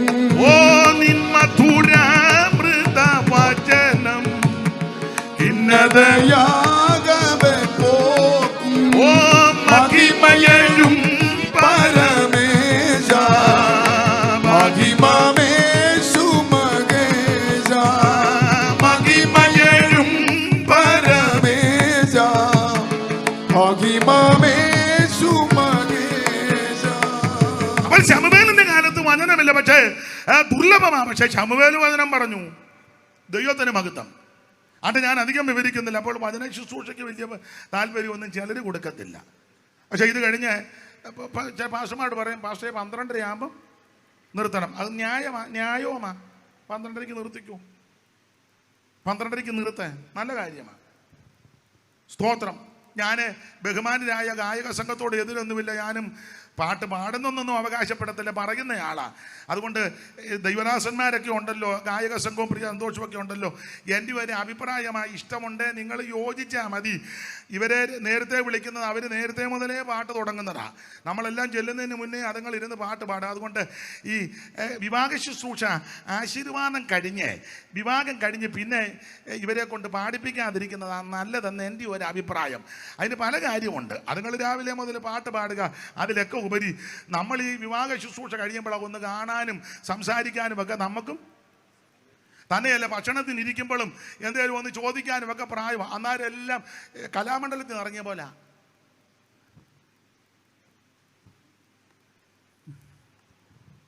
ഇല്ലേ? ഒരഭിപ്രായം പറഞ്ഞെന്നുള്ളൂ, താല്പര്യം ഇത് പോട്ടെ. എന്തായാലും കൊള്ളാം. ഭക്ഷണത്തിന് ധാരാളം സമയമെടുത്ത് കഴിക്കുന്നവരുണ്ട്. അങ്ങനെയൊക്കെ നോക്കിയാൽ ഒരു 5000 ദിവസം അതിനങ്ങ് പോകും. പിന്നെ ഒരുക്കം, അത് പറയണ്ടല്ലോ, എന്തോ സമയമെടുത്ത് ഒരുങ്ങുന്ന ആൾക്കാരുണ്ട്. ഒരുക്കം, കുളി, ദേവാലയം, ദിനചര്യകൾ, പിന്നെ യാത്ര, പോക്ക്, വരവ്, ഇതിനെല്ലാം കൂടെ ഒരു 10,000 ദിവസം അങ്ങ് തീരും. 10,000 ഉറങ്ങി തീർന്നു. ഒരുക്കം, കുളിയും, ദേവാലയവും, ദിനചര്യകളും, ജോലിയും, മറ്റു കൂലിയും, മറ്റു കാര്യങ്ങൾക്ക് 10,000. അപ്പോൾ 10 × 10 20, 5000 ഭക്ഷണം. അപ്പം തന്നെ എത്രയായി? 25. പോട്ട് എത്രയുണ്ട്? നമ്മുടെ നാളുകളെ ഒന്ന് എണ്ണുന്ന നല്ലതാ. നമ്മൾ കർത്താവിന് വേണ്ടി എന്ത് സമയം ചെലവാക്കുന്നു. ഞാൻ എന്നെ പ്രതിയാക്കിയാ പറയുന്നത്. ഇതൊക്കെ ഒന്ന് എണ്ണണം.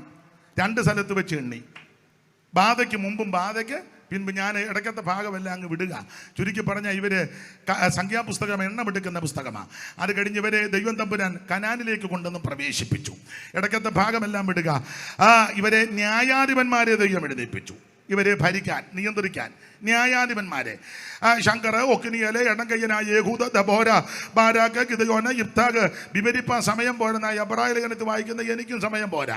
എന്തിനാ ഈ ന്യായാധിപന്മാരെ എഴുന്നേൽപ്പിച്ചത്? ന്യായാധിപന്മാരെ എഴുന്നേൽപ്പിച്ചത് ഒരു വാക്യം വായിച്ചു, 2:16. ന്യായാധിപന്മാരെ ദൈവം എന്തിനാ എഴുന്നേൽപ്പിച്ചത്? 2:16. ന്യായാധിപന്മാർ. എന്നാൽ യഹോവ ന്യായാധിപന്മാരെ എഴുന്നേൽപ്പിച്ചു. അവർ കവർച്ചക്കാരുടെ കയ്യിൽ നിന്ന് അവരെ രക്ഷിച്ചു. അതിനാ അവരെ എഴുന്നേൽപ്പിച്ച, കവർച്ചക്കാരുടെ കയ്യിൽ നിന്ന് രക്ഷിക്കാൻ ന്യായാധിപന്മാരെ ദൈവം എഴുന്നേൽപ്പിച്ചു. ഞാൻ ഇടയ്ക്ക് കയറി പറയാം, കവർച്ചക്കാരെന്ന് പറഞ്ഞ സഭയ്ക്കകത്ത് ദൈവജനത്തെ തകർത്ത് കളയുവാൻ, ദൈവവചനത്തെ ദുഷിപ്പിക്കുവാൻ, ദൈവമക്കളെ ഭിന്നിപ്പിക്കുവാൻ, തകർക്കുവാൻ കവർച്ചക്കാർ ഇതിനകത്ത് വരും. അതുകൊണ്ടാ പൗലോസ് പുതിയ നിയമത്തിൽ ഒരു പദം പറഞ്ഞു, ആമേൻ സ്തോത്രം, ആരും നിങ്ങളെ കവർന്നു കളയാതിരിക്കാൻ സൂക്ഷിക്കണം. ഭാഷണ്ട് ഉപദേശക്കാര്, വിരുദ്ധോപദേശക്കാര്, വിപരീത ഉപദേശക്കാര്, പുതിയ ഉപദേശക്കാരൊക്കെ വരുമ്പോൾ അവരുടെ കയ്യിൽ നിന്ന് ദൈവദാസന്മാരാകുന്ന ന്യായാധിപന്മാർ ദൈവജനത്തെ രക്ഷിക്കണം. അതിനോടൊന്നും കൂടി അതും ശരിയായി, ഇതും ശരിയായി, അതും ശരിയായി എന്നും പറയരുത്. ചിലപ്പോൾ നീ ഒറ്റപ്പെടും, എല്ലാവരും നിന്നെ ഒറ്റപ്പെടുത്തും. അതവിടെ നിന്നോട്ട്, കർത്താവ് നിന്റെ കൂടെ കാണും. കവർച്ചക്കാരുടെ കയ്യിൽ നിന്ന് രക്ഷിക്കണം. അതിനാ കവർച്ചക്കാരുടെ കയ്യിൽ നിന്ന് രക്ഷിക്കാനാ ദൈവം ന്യായാധിപന്മാര്. അന്നേരം ഒരുത്തൻ പോയി അമ്മാമ്മയുടെ മടിയിലെ തലയും വെച്ച് കിടന്ന് അയാൾ കടങ്കഥ പറഞ്ഞിരിക്കുക. ഞെട്ടില്ല, വട്ടയില്ല. കവർച്ചക്കാരുടെ കയ്യിൽ നിന്ന് രക്ഷിക്കേണ്ട പുള്ളി പറയാ, ഉടുപ്പ് ഊരി കിണറ്റി ചാടിയെന്ന്. കടങ്കഥ ആരാന്ന് മനസ്സിലായല്ലോ. പേരൊക്കെ നല്ല വെടിക്കെട്ട് പേരാ, പിള്ളേരുടെ ഭാഷ പറഞ്ഞ എന്തുവാ, സാംസൺ, ബ്രദർ സാംസൺ. അമ്മാമ്മയുടെ മടിയിൽ പോയി കിടന്നുകൊണ്ട് മിറ്റത്തെ ചെമ്പിന് അടപ്പില്ലെന്ന്. പോത്തേവിൽ നിന്ന് ഭോജനവും. എന്റെ സഹപടന്മാരായ കർത്തൃദാസന്മാരോട് ഒരു ദൈവദാസൻ എന്ന നിലയിൽ ഞാൻ പറയാ, ആൾക്കാരെന്തും പറയട്ടെ, നിന്റെ വിഷയമല്ല. പക്ഷേ കവർച്ചക്കാരുടെ കയ്യിൽ നിന്ന് രക്ഷിക്കാനാ ദൈവം നമ്മെ ശുശ്രൂഷ ഏൽപ്പിച്ചത്. അതിന് മറ്റുള്ളവരെന്തോ പറയുന്നു, അവരുടെ അഭിപ്രായം ഒന്നും ആരും തിരക്കണ്ട. ദുരുപദേശക്കാരും ഭാഷണ്ടുപദേശക്കാരും വിരുദ്ധോപദേശക്കാരും സ്നേഹയ്ക്കകത്ത് കയറി ജനത്തെ കവർന്നു കളയുമ്പോൾ കണ്ടു നിൽക്കരുത്, നോക്കി നിൽക്കരുത്. അതിനോട് ഒത്തേശയൊന്നും പറയരുത്, തീർത്ത് കാര്യം പറയണം. ഒരു വാക്യം വായിച്ചോ, ഗലാത്യർ 2:4. അറിവുള്ള വാക്യമെങ്കിലും സന്ദർഭം എന്നുകൊണ്ട് ഒന്ന് വായിക്കുന്നത് ഉചിതമാ. ഗലാത്യർ 2:4. അതോ നുഴഞ്ഞു വന്ന കള്ള സഹോദരന്മാർ നിമിത്തമായിരുന്നു. അവർ നമ്മെ അടിമപ്പെടുത്തേണ്ടതിന് ക്രിസ്തുയേശുവിൽ നമുക്കുള്ള സ്വാതന്ത്ര്യം ഒറ്റുനോക്കുവാൻ നുഴഞ്ഞു വന്നിരുന്നു. പിന്നെ സുവിശേഷത്തിന്റെ സത്യം നിങ്ങളോടുകൂടെ നിലനിൽക്കേണ്ടതിന്, സുവിശേഷത്തിന്റെ സത്യം നിങ്ങളോടുകൂടെ നിലനിൽക്കേണ്ടതിന്. സുവിശേഷത്തിന് സത്യമുണ്ട്. എന്താ സുവിശേഷം? യേശു ക്രിസ്തു. എന്തിനാ സുവിശേഷം? സകല മനുഷ്യരും രക്ഷപ്പെടാൻ. ആരാ സുവിശേഷം കേൾക്കേണ്ടത്? സകല ജാതികളും ഇത് കേൾക്കണം. കേട്ടാലുള്ള ഗുണമെന്നാ? നിന്റെ ജീവിതത്തിന്റെ തകർച്ചകളും നിരാശകളും മാറ്റി ജീവിതത്തിന് അർത്ഥം വരുത്തുന്ന മാർഗമാ സുവിശേഷം. ഈ സുവിശേഷത്തിന് സത്യമുണ്ട്. മോനെ, മറ്റേ മൈക്കുണ്ടോ? ഇല്ല, കൊണ്ടു നടക്കുന്നേ ഉണ്ടോ മോനെ? എന്തോ കോഡ്ലെസ് ഉണ്ടോ? ഇതൊന്നും ഇല്ലാന്നാന്നോ സെൻട്രൽ കൺവെൻഷന്? ഒരെണ്ണം കൊണ്ടുവരണ്ടായിരുന്നു. എന്നാ ഈ വയാറിന് ചില നീളം താ.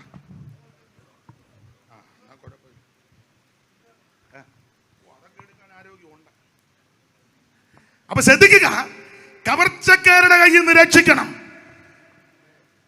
ദുരുപദേശക്കാര് സഭയ്ക്കകത്ത് വരുമ്പോൾ, ഭാഷണ്ട് ഉപദേശക്കാര് സഭയ്ക്കകത്ത് വരുമ്പോൾ കർക്കശമായി കാര്യം പറഞ്ഞു കൊടുക്കണം. വായിച്ചേ, അതോ നുഴഞ്ഞു വന്ന കള്ള സഹോദരന്മാർ നിമിത്തമായിരുന്നു അവർ നിങ്ങളെ അടിമപ്പെടുത്തേണ്ടതിന് ക്രിസ്തുയേശുവിൽ നമുക്കുള്ള സ്വാതന്ത്ര്യം ഒറ്റുനോക്കുവാൻ നുഴഞ്ഞു വന്നിരിക്കുന്നു. അടുത്ത വാക്യം, സുവിശേഷത്തിന്റെ സത്യം നിലനിൽക്കേണ്ടതിന്. സുവിശേഷത്തിന്റെ സത്യം നിങ്ങളോട് കൂടെ നിലനിൽക്കേണ്ടതിന്. ഞങ്ങൾ നോക്കിയ പദം ഞങ്ങൾ, ബഹുവചനം എന്ന് പറഞ്ഞ എഴുതിയ പൗലോസും ശേഷമുള്ള അപ്പോസ്തലന്മാരും എന്ന് സാരം. ഞങ്ങൾ അവർക്ക് ഒരു നാഴിക പോലും കൊടുത്തില്ലെന്നാ. സ്തോത്രം കൊടുക്കരുത്. ആരോട് പറയാനാ? ഏതപ്പാ കോതമംഗലം. ഈ പെന്തിക്കോസിന് അതിൻ്റെ ഒരു ഉപദേശമുണ്ട്. ചിലവർക്ക് പെന്തിക്കോസിന് ഒന്നുമില്ല, ചുമ്മാ ഇങ്ങനെ കെട്ടടിച്ച് വിട്ടേക്കാണ്. എടാ, ഇതിന് ഉപദേശമുണ്ട്. മാനസാന്തരപ്പെട്ട് യേശു ക്രിസ്തുവിനെ രക്ഷിതാവായി സ്വീകരിക്കണം. വെള്ളത്തിൽ മുങ്ങി പിതാവിൻ്റെയും പുത്രന്റെയും പരിശുദ്ധാത്മാവിൻ്റെയും നാമത്തിൽ സ്നാനപ്പെടണം. പോരാ, അഭിഷേകം പ്രാപിക്കണം. ആ പദമെടുത്ത് ചിലപ്പം ഉടക്കുണ്ടാക്കാൻ വരും. ഉടക്കുണ്ടാക്കുന്നതിന് അവിടെ കിടന്ന് ഉടക്കുണ്ടാക്കും. അഭിഷേകം പ്രാപിക്കണം. കമ്മിറ്റിയിലുള്ളത് സകലതും അഭിഷേകം പ്രാപിക്കണം. സഭയുടെ സെക്രട്ടറി 2 പേരായി ഒരു വാക്കുമായിട്ട് കോഴിക്കാരൻ വരുമ്പോൾ ഞായറാഴ്ച കയറി വന്നാൽ പോരാ, ഈ അഭിഷേകം പ്രാപിക്കണം. പ്രാപിക്കണ്ടേ? നിങ്ങൾ അവരോട് യോജിക്കുകയാണോ? പാട്ടുപാടി ആത്മാവി നിറയുമ്പോൾ ആത്മാവി നിറഞ്ഞ് നൃത്തം ചെയ്ത് ദൈവത്തെ ആരാധിക്കണം. മാത്രമല്ല തിരുമേശ എടുക്കണം. തിരുമേശയായിട്ട് വരുമ്പോൾ സായിബാബ ഇരിക്കുമ്പോൾ നിൽക്കുക. നീ ട്രാഫിക് പോലീസിനെ പോലെ കൈ കാണിക്കാതെ തിരുമേശ എടുക്കണമെന്ന്. ഇത് പെന്തിക്കോസിന്റെ ഉപദേശമാണ്. ചിലടത്ത് വല്ലകാലത്തും ഒക്കെ ഉള്ളു തിരുമേശ, ഒന്നുമില്ല. ഒരാളോട് ചോദിച്ചു പറഞ്ഞു ആരെടുക്കാനാണ്, ബാക്കി വരുന്ന അപ്പം ഞാനും അവളും കൂടെ തന്നെ തിന്നുകയാണ്.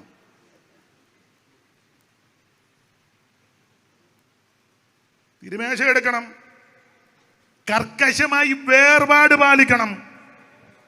ലോകത്തിന്റെ കൂത്തിലും ലോകത്തിന്റെ ആഡംബരത്തിലും ലോകമോഹങ്ങളുടെ പുറകെ പോയി ആയുസ് കളയരുത്. പെന്തിക്കോസ് ഉപദേശമാ. വേർപാടുണ്ട്. ഇതൊന്നും ഇപ്പൊ പറയാനൊക്കത്തില്ല, കൺവെൻഷനും പറയാനൊക്കെ, മിണ്ടാനൊക്കത്തില്ല. മിണ്ടിയ ഉടനെ എഴുത്തുകാരും തോണ്ടുകാരും എല്ലാം കൂടെ വന്ന ഉടനെ അവന്റെ നെഞ്ച് എനിക്ക് പിന്നെ ഇത് പോടാന്ന് പറയുന്നുണ്ട് നെഞ്ചത്ത്. ഞാനും ഈ രണ്ടും കൽപ്പിച്ചാണ് ഇറങ്ങിയേക്കുന്നത്. നിങ്ങളാരും പറയേണ്ടതൊക്കെ ഞാൻ പരുവത്തിന് പറഞ്ഞോളാം. നിങ്ങൾ പറഞ്ഞ യുവമാരെല്ലാം കൂടെ നിങ്ങളെ എടുത്ത് ഇണ്ടനടിക്കും. എനിക്ക് പിന്നെ ഇതൊന്നും വിഷയമല്ല. ഞാനും കൊതുക് പോകുന്നത് പോലെ ഒന്നേ കുടിച്ചിയാകുമില്ലേ അടിച്ചിയാകുമെന്നും പറഞ്ഞ് ഇതിന് ഉപദേശമുണ്ട്. ഇത് കർക്കശ വേർപാടാ. ഒരു വാക്യം വായിച്ച് ലേവ്യ പുസ്തകം 18:1 വായിരേ. ലേവ്യ പുസ്തകം 18:1. ഇതൊക്കെ നമുക്ക് അറിവുള്ള വാക്യമെങ്കിലും ഒന്ന് ഓർപ്പിക്കുക. വായിച്ചോ.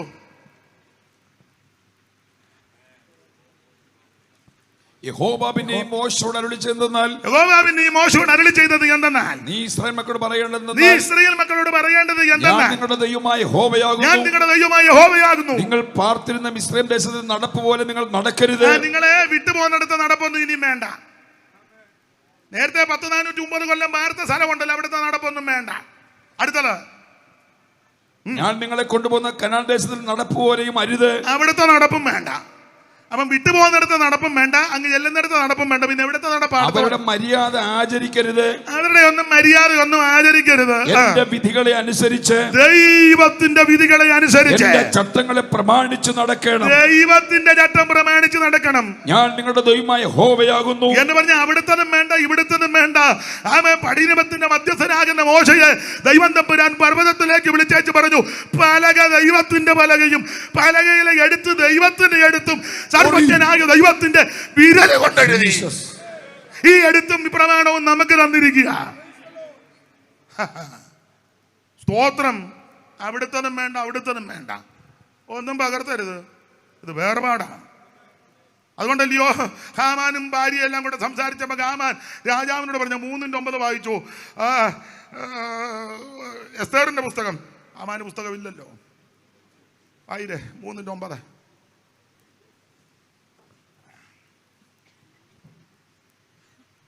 രാജാവിന് സമ്മതമുണ്ടെങ്കിൽ 3:8 മുതൽ വായിച്ചു. പിന്നെ ഹാമാൻ അഹശ്വേരോശ് രാജാവിനോട് രാജ്യത്തിലെ സകല സംസ്ഥാനങ്ങളിലുമുള്ള ജാതികളുടെ ഇടയിൽ ഒരു ജാതി ചിഹ്നിച്ചതറിക്കിടക്കുന്നു. അടുത്തത് അവരുടെ ന്യായപ്രമാണങ്ങൾ മറ്റുള്ള സകല ജാതികളുടേതിനോടും വ്യത്യാസപ്പെട്ടിരിക്കുക. എന്നെ കേൾക്കുന്ന ബഹുമാന്യ ദൈവമക്കള്, ഇത് വേർപാടിന്റെ ഉപദേശമാണ്. നാട്ടുകാരെ പോലെ മറ്റുള്ളവരെ പോലെ നടക്കാനും പോകാനും ഇരിക്കാനും കുടിക്കാനും കടിക്കാനും ആടാനും പേടാനും കൂടാനും ഒന്നും നിനക്ക് പ്രവേണമില്ലെന്ന്. ഇത് 28 കെട്ടിനും മാമോദിക്കായും ആണ്ടിയാത്തത്തിനും പഴുത്തനാറടിയന്ത്രത്തിനും നെയ്യപ്പം ചൂടാനും ആണ്ട് കൂടാനും പിന്നെ ബർത്ത്ഡേ വെഡിങ് ആനിവേഴ്സറി പിന്നെന്തുവാ സപ്തതി ഷഷ്ടി കുന്തം കോടാലി ഇതെല്ലാം കഴിഞ്ഞേച്ച് ഞായറാഴ്ച ചെങ്ങാടം തള്ളിക്കൊണ്ട് വരുമ്പോൾ വരിക സഭായത്തിന്. കൈയടിക്കുവാതില്ല, പാടുവാതില്ല, പ്രാർത്ഥിക്കുവാതില്ല, തോണ്ടി മാന്തി ഇരിക്കുക. ഇതൊന്നും എല്ലാവർക്കും ഇഷ്ടപ്പെടുകയില്ലെന്ന് എൻ്റെ വ്യാസമുട്ടലെല്ലാം പോയി. ദൈവത്തിന് മഹത്വം. പെന്തിക്കോസിന് ഉപദേശം ഉണ്ടെന്നായി പറഞ്ഞത്. ഇത് വേർപാട് ഉപദേശമാണ്. കർക്കശമായി വേർപാട് പാലിക്കണം. അവരെ ചേർക്കാനായി യേശു വീണ്ടും വരുന്നത്. പ്രാർത്ഥനയാലും അവൻ സ്തോത്രം കൂട്ടായ്മയും അവയൊക്കെ കഴിച്ച് കർക്കശ ഉപദേശമാണ്. ഇതിന് വില കൊടുത്തവരും കഷ്ടം സഹിച്ചവരും പങ്കപ്പാടുപെട്ടവരൊക്കെ ഉണ്ടെന്ന്. ദൈവത്തിന് മഹത്വം. ഞാൻ ആ ഭാഗമെല്ലാം അങ്ങ് വിടുക. കവർച്ചക്കാരുടെ കയ്യിൽ നിന്ന് രക്ഷിക്കാൻ തിരഞ്ഞെടുത്തവൻ കടങ്കഥയും പറഞ്ഞ് സമയം കളയുക. അതുകൊണ്ട് ദൈവം തമ്പുരാൻ ഇവരെ ശത്രുവിന്റെ കയ്യിൽ ഏൽപ്പിച്ചു. ഒടുവിൽ ഇവരെ ഭരിക്കുവാൻ രാജാക്കന്മാരെ ഏൽപ്പിച്ചു. ഇവർ രാജാക്കന്മാരെ ശടിച്ചു ചോദിച്ചു. ദൈവം ഒരു രാജാവിനെ ആരംഭത്തിൽ കൊടുത്തു. ബെന്യാമീൻ ഗോത്രത്തിൽ കീശിന്റെ മകൻ ശൗൽ എല്ലാവരെക്കാളും തോൾപ്പൊക്കമുള്ളവൻ. നശിക്കാനാണെങ്കിലും കൊടുത്തപ്പോൾ നല്ലതിനെയാ കൊടുത്തത്. ഹോശേയപ്പുറത്ത് വായിക്കുന്നത് കോപത്തിൽ കൊടുത്തെന്നാ. രാജാവിനെ കോപത്തിലാ കൊടുത്തെങ്കിലും ദൈവം ഈ ഗുണം പിടിക്കാനല്ല കൊടുത്തത്. എന്നാലും നല്ലതിന്. ഞാൻ പറയാനുണ്ട്, വണ്ടി ഇടിച്ചാൽ ആകാൻ നമ്മുടെ വിധിയെങ്കിൽ ബെൻസ് ഇടിച്ച് ആകണം. ചുമ്മാ പെട്ടിയോട്ടോ മുട്ടി അറിയത്തില്ലല്ലോ എങ്ങനെയാന്ന്. നശിക്കാനാ കൊടുത്തത്. കൊടുത്തപ്പം ഇസ്രായേലിലെ പുരുഷന്മാരെ ഇറക്കി നിർത്തിയാൽ തോൾപ്പക്കമുള്ളവൻ മാത്രമാണോ? നല്ല കാശുള്ള വീട്ടിലെ കീശിന്റെ മകൻ. കീശുണ്ട്, കാശുണ്ട്, കീശയുണ്ട്, നല്ല ഫിഗറ്. ദൈവം ഒന്നാമത്തെ രാജാവിനെ കൊടുത്തു, പക്ഷെ പ്രമാണം തെറ്റിച്ചു. അതുകൊണ്ട് ഞാൻ വിവരിക്കുന്നില്ല. രണ്ടാമതൊരു രാജാവിന് ദൈവം അവനെ നീക്കിയിട്ട് ദാവീദിനെ ബോധിച്ച പുരുഷനായി. ദാവീദിന്റെ കാലത്ത് ആ സകലത്തിന് ഓർഡർ ഉണ്ടായത്. മില്ലോ പണിതു, സംഭാര നഗരം പണിതു, കോട്ട പണിതു, ആഭ്യന്തര സുസജ്ജമാക്കി പാട്ടുകാരെ കൊണ്ടുവന്ന് നിയമിച്ചു. ഹേമാനി പാട്ടുകാരെ നിയമിച്ചു. ശുശ്രൂഷക്കാർ കൂറിന്റെ ക്രമത്തിൽ 24 കൂറ് നമുക്കറിയാം. അബിയാക്കൂർ മുതൽ സെക്കറിയാക്കൂർ വരെ 24 കൂറിന്റെ ക്രമത്തിൽ ശുശ്രൂഷകരെ നിയമിച്ചു, പാട്ടുകാരെ നിയമിച്ചു. എല്ലാത്തിനും ഓർഡർ ദാവീദിന്റെ കാലത്ത്. എല്ലാം ഓർഡർ ആക്കി വെച്ച് ദാവീദ് പറഞ്ഞൊരു പദമാണ് നമ്മൾ കുറുവാക്യം വായിച്ചത്. ദാവീദ് പറയുക, ഭയപ്പെടേണ്ട. വായിച്ചു 9-ന്റെ അപ്പനായ യോനാഥാന്റെ നിമിത്തം ദാവീദ് അവനോട് ഭയപ്പെടേണ്ട, നിന്റെ അപ്പനാകുന്ന യോനാഥാന്റെ നിമിത്തം ഞാൻ നിന്നോട് നിന്റെ അവിടെ നിന്റെ അപ്പനാകുന്ന ശൗലിന്റെ, ശരിക്കും പറഞ്ഞാൽ നിന്റെ വല്യപ്പനാകുന്ന ശൗലിന്റെ നിലമല്ല ഞാൻ നിനക്ക് മടക്കി തരും. നീയോ നിത്യം എന്റെ മേശയെങ്കിൽ ഭക്ഷണം കഴിച്ചു, നീയോ നിത്യം എന്റെ മേശയെങ്കിൽ നിന്ന് ഭക്ഷണം കഴിക്കണം. ദാവീദ് മെഫീബോശത്തിനോട് പറയാം. നമുക്ക് ഭാഗം അറിയാം. യോനാഥാന്റെ മകനാണ് മെഫീബോശത്ത്. നമുക്കറിയാം ശൗലിന്റെ കൊച്ചുമകൻ. 9-1 വായിച്ചത് പറയാൻ കാര്യം 9-1. അനന്തരം ദാവീദ് യോനാഥാന്റെ നിമിത്തം ദയ കാണിക്കേണ്ടതിന് ശൗലിന്റെ കുടുംബത്തിൽ ആരെങ്കിലും, ദാവീദ് ചോദിക്കുക, ഞാൻ യോനാഥാന്റെ നിമിത്തം ദയ കാണിക്കാൻ ശൗലിന്റെ കുടുംബത്തിൽ ആരെങ്കിലും. ഈ യോനാഥാനും ദാവീദ് ഉറ്റമിത്രങ്ങളാ. ശൗമേലിന്റെ 1-ാം പുസ്തകം 18-1 ചടിയടാന്ന് വായിച്ചോ. ശൗമേലിന്റെ 1-ാം പുസ്തകം 18-1 പെട്ടെന്ന്.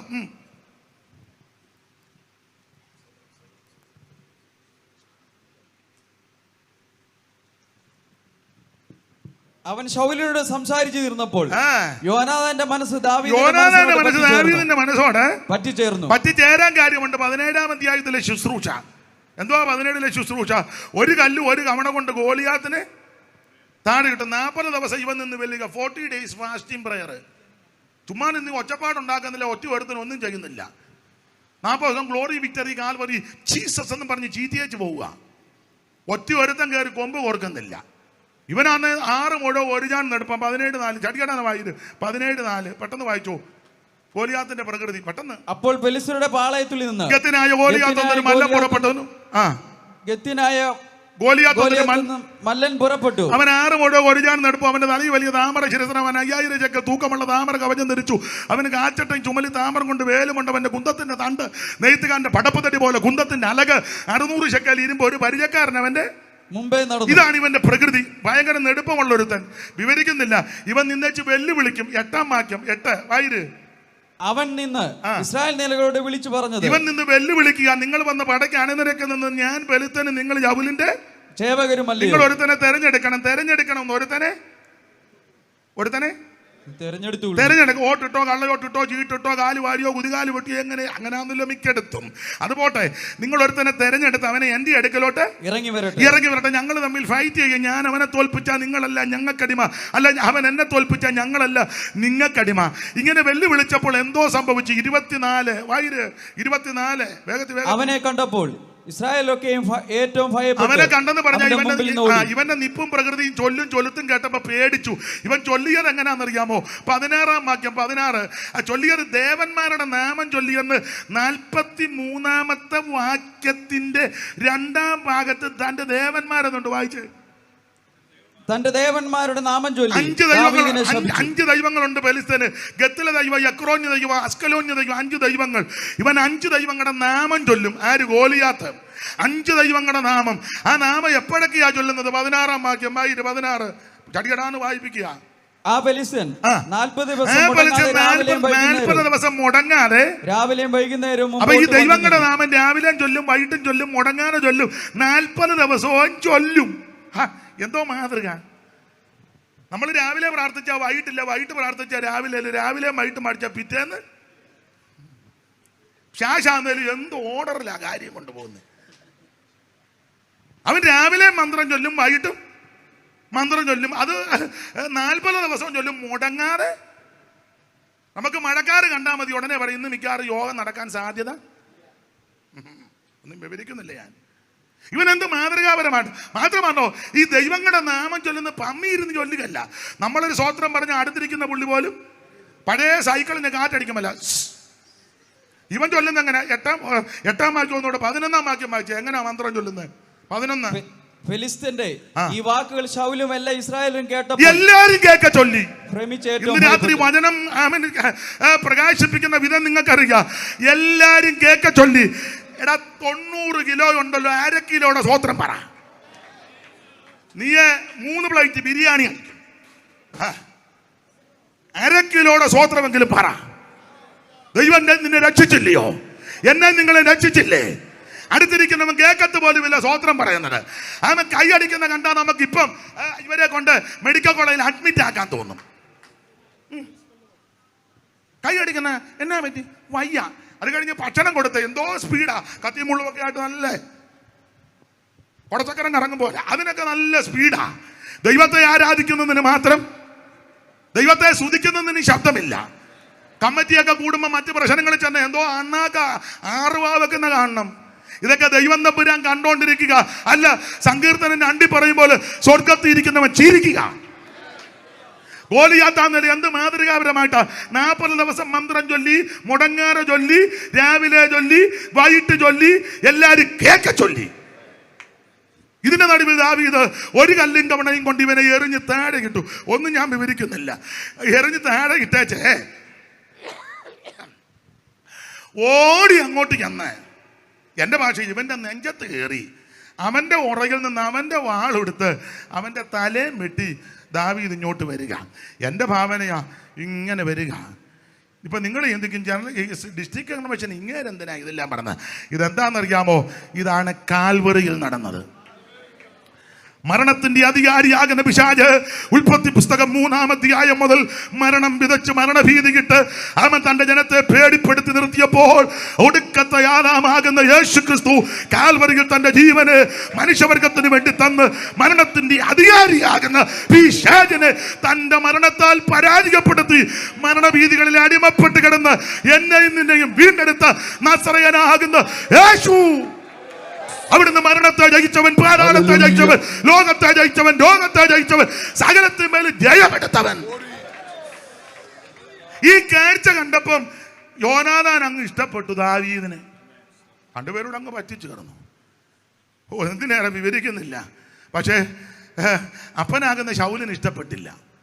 അയാൾ പ്രശ്നം ഉണ്ടാക്കി. അപ്പോൾ ഒരിക്കൽ ദാവീദ് ശൗലിനെ പേടിച്ച് കാട്ടാട്ടും പാട, അതുല്ലാമേ, ഏൻഗതി, പാറാൻ മരുഭൂമി, ആ ദുർഗത്തിൽ, പിന്നെ ഇവിടെ എല്ലാം കിടന്ന് പേടിച്ച് ഓടുക. അങ്ങനെ പേടിച്ചോടിപ്പോൾ ഒരിക്കൽ യോനാഥാൻ ചെന്ന് പറഞ്ഞു, എൻ്റെ അപ്പച്ചനെ നിന്നെ പിടികിട്ടുകയല്ല, നിന്നെ ദൈവം രാജാവാക്കും. അന്ന് ഞാൻ 2ാമനാ. പക്ഷെ യോനാഥാനും പട്ടുപോയി. ദൈവനാമത്തിൽ ഉടമ്പടി ചെയ്തെങ്കിലും യോനാഥാനും പട്ടെങ്കിലും ഉടമ്പടി ദൈവസന്നിധിയിലായതുകൊണ്ട് ദാവീദ് ചോദിക്കുക, ഞാൻ യോനാഥാൻ്റെ നിമിത്തം ദയ ചെയ്യാൻ ആ കുടുംബത്തിൽ ആരെങ്കിലും ഉണ്ടോ? നമുക്കറിയാം. അപ്പൊ സീബ എന്ന വാക്കിന്റെ അർത്ഥം എരിവുള്ളവൻ. സീബ മുമ്പോട്ട് വന്ന് പറഞ്ഞ, അച്ഛാ ഒരുത്തനുണ്ട്. ആരാ? മഫീബോശത്ത്. ഏതാ? യോനാഥാന്റെ മകൻ എന്ന് പറഞ്ഞാൽ ശൗലിന്റെ കൊച്ചുമകൻ. എന്തിയേ? അവൻ ഇവിടില്ല. അവൻ ലോഥേബാരിൽ അമ്മിയേലിന്റെ മകനാകുന്ന മാഖീരിന്റെ വീട്ടിലുണ്ട്. ലോദേബാർ എന്ന വാക്കിൻ്റെ ഒരർത്ഥം വരണ്ട സ്ഥലം വന്ന വരണ്ട സ്ഥലത്ത് കിടക്കുക. ദാവീദ് പറഞ്ഞ ഇടയെ പൊക്കിയെടുത്ത് കൊണ്ടുവരാൻ പറഞ്ഞു. 2 കാലം മുടന്തിയ മെഫീബോശത്ത് 5 വയസ്സിൽ മുടന്തിയതാ. അപ്പനും വല്യപ്പനും ചത്തുപോയെന്ന് കേട്ടപ്പോൾ ഇവനെ നോക്കുന്നവരെ അമ്മാമ്മ കൊച്ചിനെ എടുത്തോണ്ട് ഓടി കൊച്ചുപത്തോന്ന് താഴെ വീണ് 2 കാലം മുടന്തി. ദാവീദ് സിയോൻ കോട്ട പിടിക്കാൻ വന്നപ്പോൾ അന്ന് സിയോൻ കോട്ടയിൽ യബൂസ്യര് കുടുങ്ങിയിരിക്കുക. യബൂസ്യര് പറഞ്ഞു ദാവീദ് ഇവിടെ കിടക്കത്തില്ല, ഇവിടുത്തെ മുടന്തന്മാരും കുരുടന്മാരും മതി. അപ്പോൾ ദാവീദ് പഴയ പ്രമാണം വെച്ച് പറഞ്ഞു, ശുണ്ടി കൊണ്ട് പറഞ്ഞു, അങ്ങനെയാണെങ്കിൽ ആദ്യം മുടന്തനെയും കുരുടനെയും തട്ട്.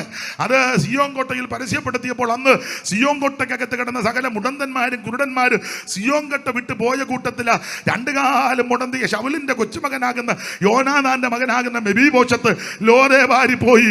അപ്പനെ കൊന്നു, വല്യപ്പനെ കൊന്നു, കുടുംബം മുഴുവൻ നാടൻ ഭാഷ പറഞ്ഞ കുളം തോണ്ടി മെഫീബോശത്തിനെ പൊക്കിയെടുത്ത് മഹാരാജാവാകുന്ന ദാവീദിന്റെ കൊട്ടാരത്തിൽ കൊണ്ടുവന്ന് നിർത്തിക്കാണത്തില്ല, ഇരുത്തി കാണും. 2 കാലം മുടന്തല്ലേ. ഇവനെ കൊണ്ടുവന്ന് ഇരുത്തി. ഇവൻ കൊട്ടാരവും പരിസരവും രാജാക്കന്മാരെയും പരിചാരകന്മാരെയും മന്ത്രിപുങ്കവന്മാരെയും സദസ്സും അബീശായി, യോവാബ്, അബ്നേര് എന്ന് വേണ്ട അസാഹയിലെ കാട്ടുകലയെ പോലെ ശീഘ്രഗാമിയായവര് എന്ന് വേണ്ട മിടുമിടുക്കന്മാരെല്ലാം കൂടെ നിൽക്കുന്ന സദസ്സ്. ഇവൻ ഈ സദസ്സ് കണ്ട് അകവാള് വെട്ടിപ്പോയി. ഇവൻ ചിന്തിച്ചത്, ദൈവമേ, അപ്പനെ കൊന്ന് വല്യപ്പനെ കൊന്ന് കുളം തോണ്ടി 2 കാലം മുടന്തി വരണ്ട സ്ഥലമാകുന്ന ലോദേബാരി കിടന്നിട്ട് കിടത്തത്തില്ലയോ, പൊക്കിക്കൊണ്ടുവന്ന് ഇരുത്തിയിരിക്കുക. ഓടാനും ഒക്കത്തില്ല, ചാടാനും ഒക്കത്തില്ല, മിണ്ടാനും പറ്റുന്നില്ല. കൊല്ലാനാന്നോ കണ്ടിക്കാനാന്നോ അറക്കാനാന്നോ മുടിക്കാനാന്നോ ഇവന്റെ അകത്ത് ഭീതി കയറിയപ്പോൾ മുഖത്ത് പ്രതിഫലിച്ചു. മുഖം കണ്ടപ്പോൾ ദാവീദിന് മനസ്സിലായി ഇവൻ പേടിച്ചരണ്ടിരിക്കുക.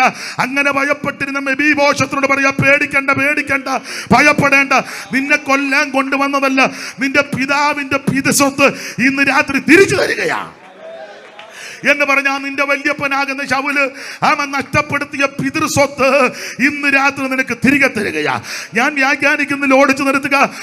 എന്താ നഷ്ടപ്പെട്ടു പോയ പിതൃസ്വത്ത് ഇന്ന് രാത്രി തിരികെ തരും. പാപത്തിന്റെ മുടന്ത് പേറി വരണ്ട സ്ഥലമാകുന്ന ഇടങ്ങളിൽ കിടന്ന് എന്നെയും നിങ്ങളെയും കാൽവറിയിൽ ഒരുവൻ നമുക്ക് വേണ്ടി ജീവനെ തന്ന്, ഒരുവൻ നമുക്ക് വേണ്ടി യാഗമായി അവിടുത്തെ കുരിശുമരണത്താൽ തിരുരക്തം ചിന്തി തിരുശരീരം നുറുക്കപ്പെട്ട് കണ്ടാൽ ആളല്ലെന്ന് തോറുമാറ് രൂപമാക്കപ്പെട്ട യേശു ക്രിസ്തു അവിടുത്തെ പരിശുദ്ധ രക്തത്താൽ അതിക്രമങ്ങളുടെ പാപമോചനമെന്ന് വീണ്ടെടുപ്പ് നൽകി മഹാരാജാവിന്റെ കൊട്ടാരത്തിൽ കൊണ്ടുവന്ന് എന്നെയും നിങ്ങളെ ഇരുത്തിയിരിക്കുക. ഇവിടെ ഇരിക്കുന്ന നിന്നോട് പറയാ, പേടിക്കണ്ട, നീ വരണ്ട സ്ഥലത്ത് നിന്ന് വന്നിരിക്കുന്നത് കൊട്ടാരത്തില. ദൈവസഭയാകുന്ന കൊട്ടാരത്തിൽ നിന്നെ കൊണ്ടുവന്ന് ഇരുത്തിയിരിക്കുക. നിന്റെ മുടന്നൊന്നും ഇവിടെ വിഷയമല്ല, നിന്റെ വരണ്ട അനുഭവങ്ങൾ വിഷയമല്ല, നിന്റെ നഷ്ടമൊന്നും ഇവിടെ വിഷയമല്ല. ഇന്ന് രാത്രി തളർന്നു പോകരുത്. പിതാവിന് നഷ്ടപ്പെട്ടത് ഇന്ന് രാത്രി തിരിച്ചു തരിക. 1-2 കാര്യം പറഞ്ഞങ്ങ് നിർത്താം. ഞാനിങ്ങനെ പറയുന്നത്, ആദി പിതാവാകുന്ന ആദമിന് നഷ്ടപ്പെട്ടതെല്ലാം ഒടുക്കത്തെ ആദാമാകുന്ന യേശു ക്രിസ്തു മുഖാന്തരം നമുക്ക് തിരികെ തരിക. ഇവൻ അന്തം വിട്ടുപോയി കൊട്ടാരത്തിൽ വന്ന് കൊല്ലാനാന്ന്. പണ്ടൊരുത്തനെ അവനും അന്തം വിട്ടുപോയില്ലയോ, കൂലിക്കാരിലൊരുത്തനെ പോലെ ആക്കണമെന്ന് പറഞ്ഞു വന്നതാ. വന്നപ്പം അപ്പനായിട്ട് അങ്ങോട്ട് ചെല്ലുവനാ പറഞ്ഞ. അപ്പൻ ഇവനെ കണ്ടു ദൂരെ വെച്ചു.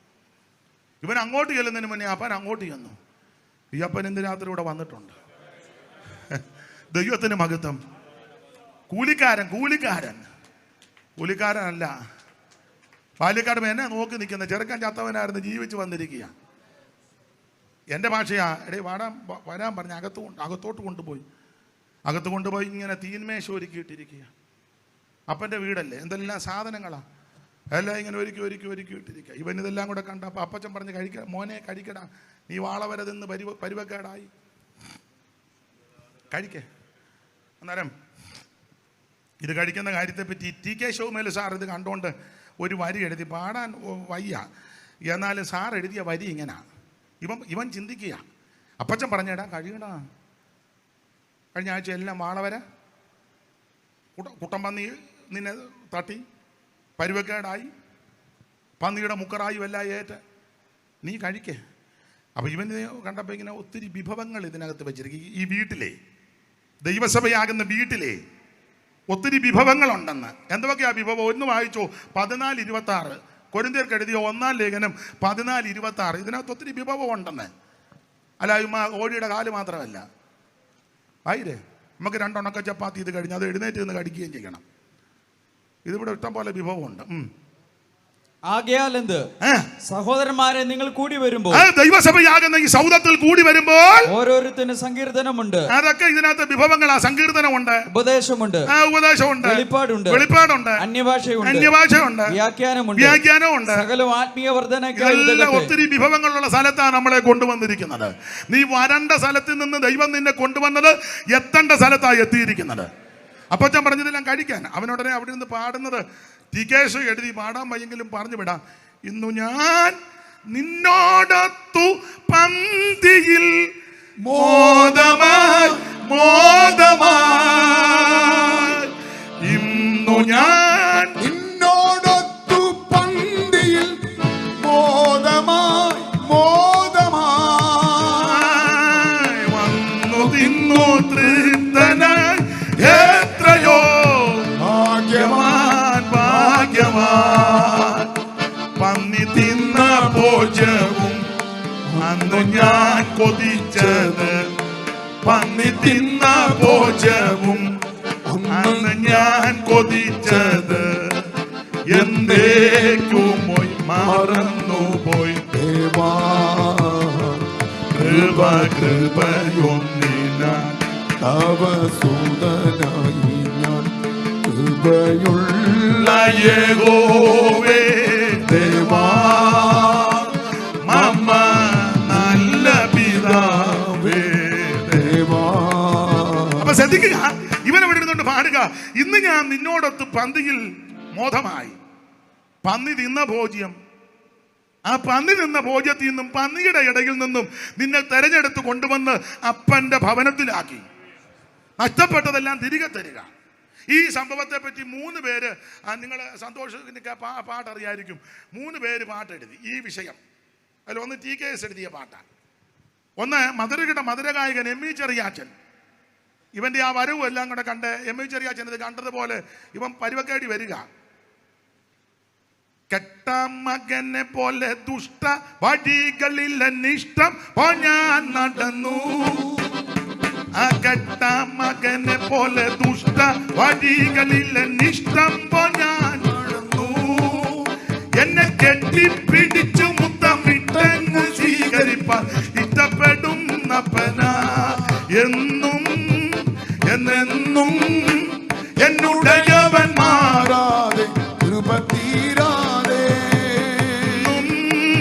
എന്നെന്നും എന്നുടയവൻ മാറാതെ കൃപ തീരാതെ എല്ലാം തുലച്ചു നീച്ച പന്നിയിൽ തീറ്ററിന്നു വല്ലാതെ നാൾ കഴിച്ചു. എല്ലാം തുലച്ചു നീച്ച പന്നിയിൽ തീറ്ററിന്നു വല്ലാതെ നാൾ കഴിച്ചു. എന്നെ തള്ളാതെ മേത്തരമീയും മോതിരവും എല്ലാം തരുന്നപ്പന എന്നെ തള്ളാതെ മേത്തരമീയും മോതിരവും തരുന്നപ്പന എന്നും എന്നെന്നും എന്നുടയവൻ മാറാതെ കൃപ തീരാതെ. അപ്പൊ ശ്രദ്ധിക്കുക, TKS പാടിയത് പന്നി തിന്ന ഭോജ്യം അന്ന് ഭുജിച്ചതെല്ലാം ഓർത്തു. എമ്മി ചെറിയാച്ചൻ പാടുക എല്ലാം തുലച്ച് നീച്ച പന്നിയും തീറ്റ നിന്ന് വല്ലാതെ.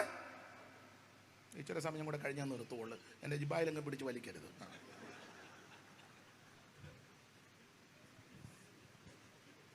ഇതിനെപ്പറ്റി സൈമൺ സാറ് എഴുതിയിരിക്കുന്ന നമുക്കെല്ലാം വളരെ മനപാഠമാണ്. പന്നികൾ തിന്നുന്ന തവിട്ട് പൂജിച്ച നിന്യമകാലങ്ങൾ മറന്നു പോയി സാധു. പന്നികൾ തിന്നുന്ന തവിട് പൂജിച്ച നിന്യമകാലങ്ങൾ മറന്നു പോയി സാധു. പന്നികൾ തിന്നുന്ന തവിട് പൂജിച്ച നിന്യമകാലങ്ങൾ മറന്നു പോയി സാധു.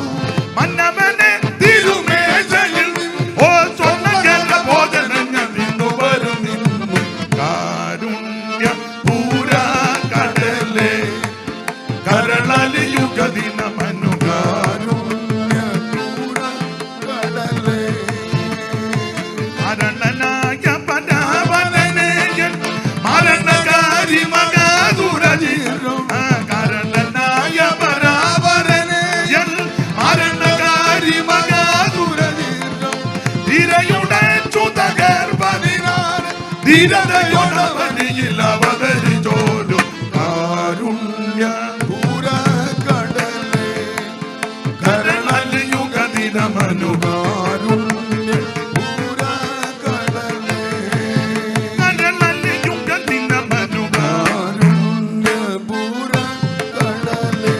ഏതാനും മിനിറ്റുകൾ കൊണ്ട് നിർത്താ. ഇന്ന് രാത്രി പ്രധാന ഭാഗത്തേക്ക് പറഞ്ഞു നിർത്താ.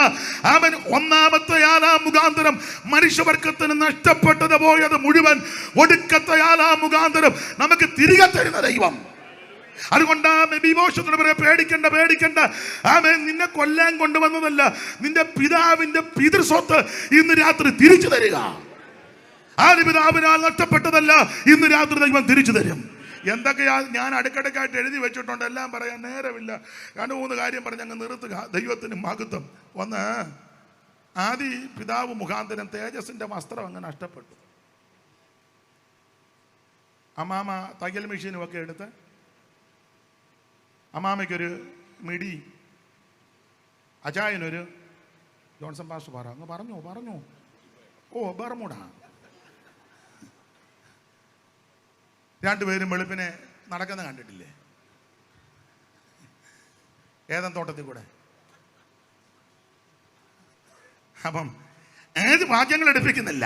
തേജസ്സിന്റെ വസ്ത്രം നഷ്ടപ്പെട്ടു എന്നാൽ വിവരിക്കുന്നില്ല. ഒടുക്കത്തെ ആറാം മുഖാന്തരം ആ തേജസ്സിന്റെ വസ്ത്രം തിരികെ തരിക. 17-ന്റെ 8 വായിച്ചോ. 17 വെളിപ്പാട് പുസ്തകം ആ 19-ന്റെ 8 ഒന്ന് വായിച്ചോ. പെട്ടെന്ന് ഞാൻ പെട്ടെന്ന് അങ്ങ് നിർത്താം, അതേ ഒക്കുള്ളൂ. പെട്ടെന്ന് വായിച്ചു. 19-ന്റെ 8. അവൾക്ക് ശുദ്ധവും ശുഭ്രവുമായ വിശേഷ വസ്ത്രം ധരിപ്പാൻ കൃപ ലഭിച്ചിരിക്കുന്നു. അപ്പോൾ ആദിപിതാവാകുന്ന ആറാം മുഖാന്തരം തേജസ്സിന്റെ വസ്ത്രം നഷ്ടപ്പെട്ടു. ഒടുക്കത്തെ ആറാമാകുന്ന യേശു ക്രിസ്തു മുഖാന്തരം ശുദ്ധവും ശുഭ്രവുമായ ഒരു വസ്ത്രം നമുക്ക് ലഭിക്കും. മാത്രമാണോ കല്യാണത്തിന് കൊണ്ട് നിർത്തുന്നതിനെ പറ്റി ആ 45-ാം സങ്കീർത്തനം 13-ൽ എന്തുവാ വായിച്ചോ? അലങ്കാര ഭാഷയാന്നേലും അറിവുള്ള വാക്യമല്ലയോ? അന്തപുരത്തിലെ രാജകുമാരി ശോഭ പരിപൂർണയാകുന്നു, പിന്നെ അവരുടെ വസ്ത്രം പൊൻകസവ് കൊണ്ടുള്ളത് മതി. അന്തപുരത്തിലെ രാജ്ഞി ചന്തമേറും ശോഭ മൂല. അന്തപുരത്തിലെ രാജ്ഞി ചന്തമേറും ശോഭ മൂല. അന്തപുരത്തിലെ രാജ്ഞി ചന്തമേറും ശോഭ മൂലം എന്തു പരിപൂർണ ഞാനിവൾ അണിയും വസ്ത്രം പൊൻകസവ് കൊണ്ടു നെയ്തതാ. എന്തു പരിപൂർണ ഞാനിവൾ അണിയും വസ്ത്രം പൊൻകസവ് കൊണ്ടു നെയ്തതാ.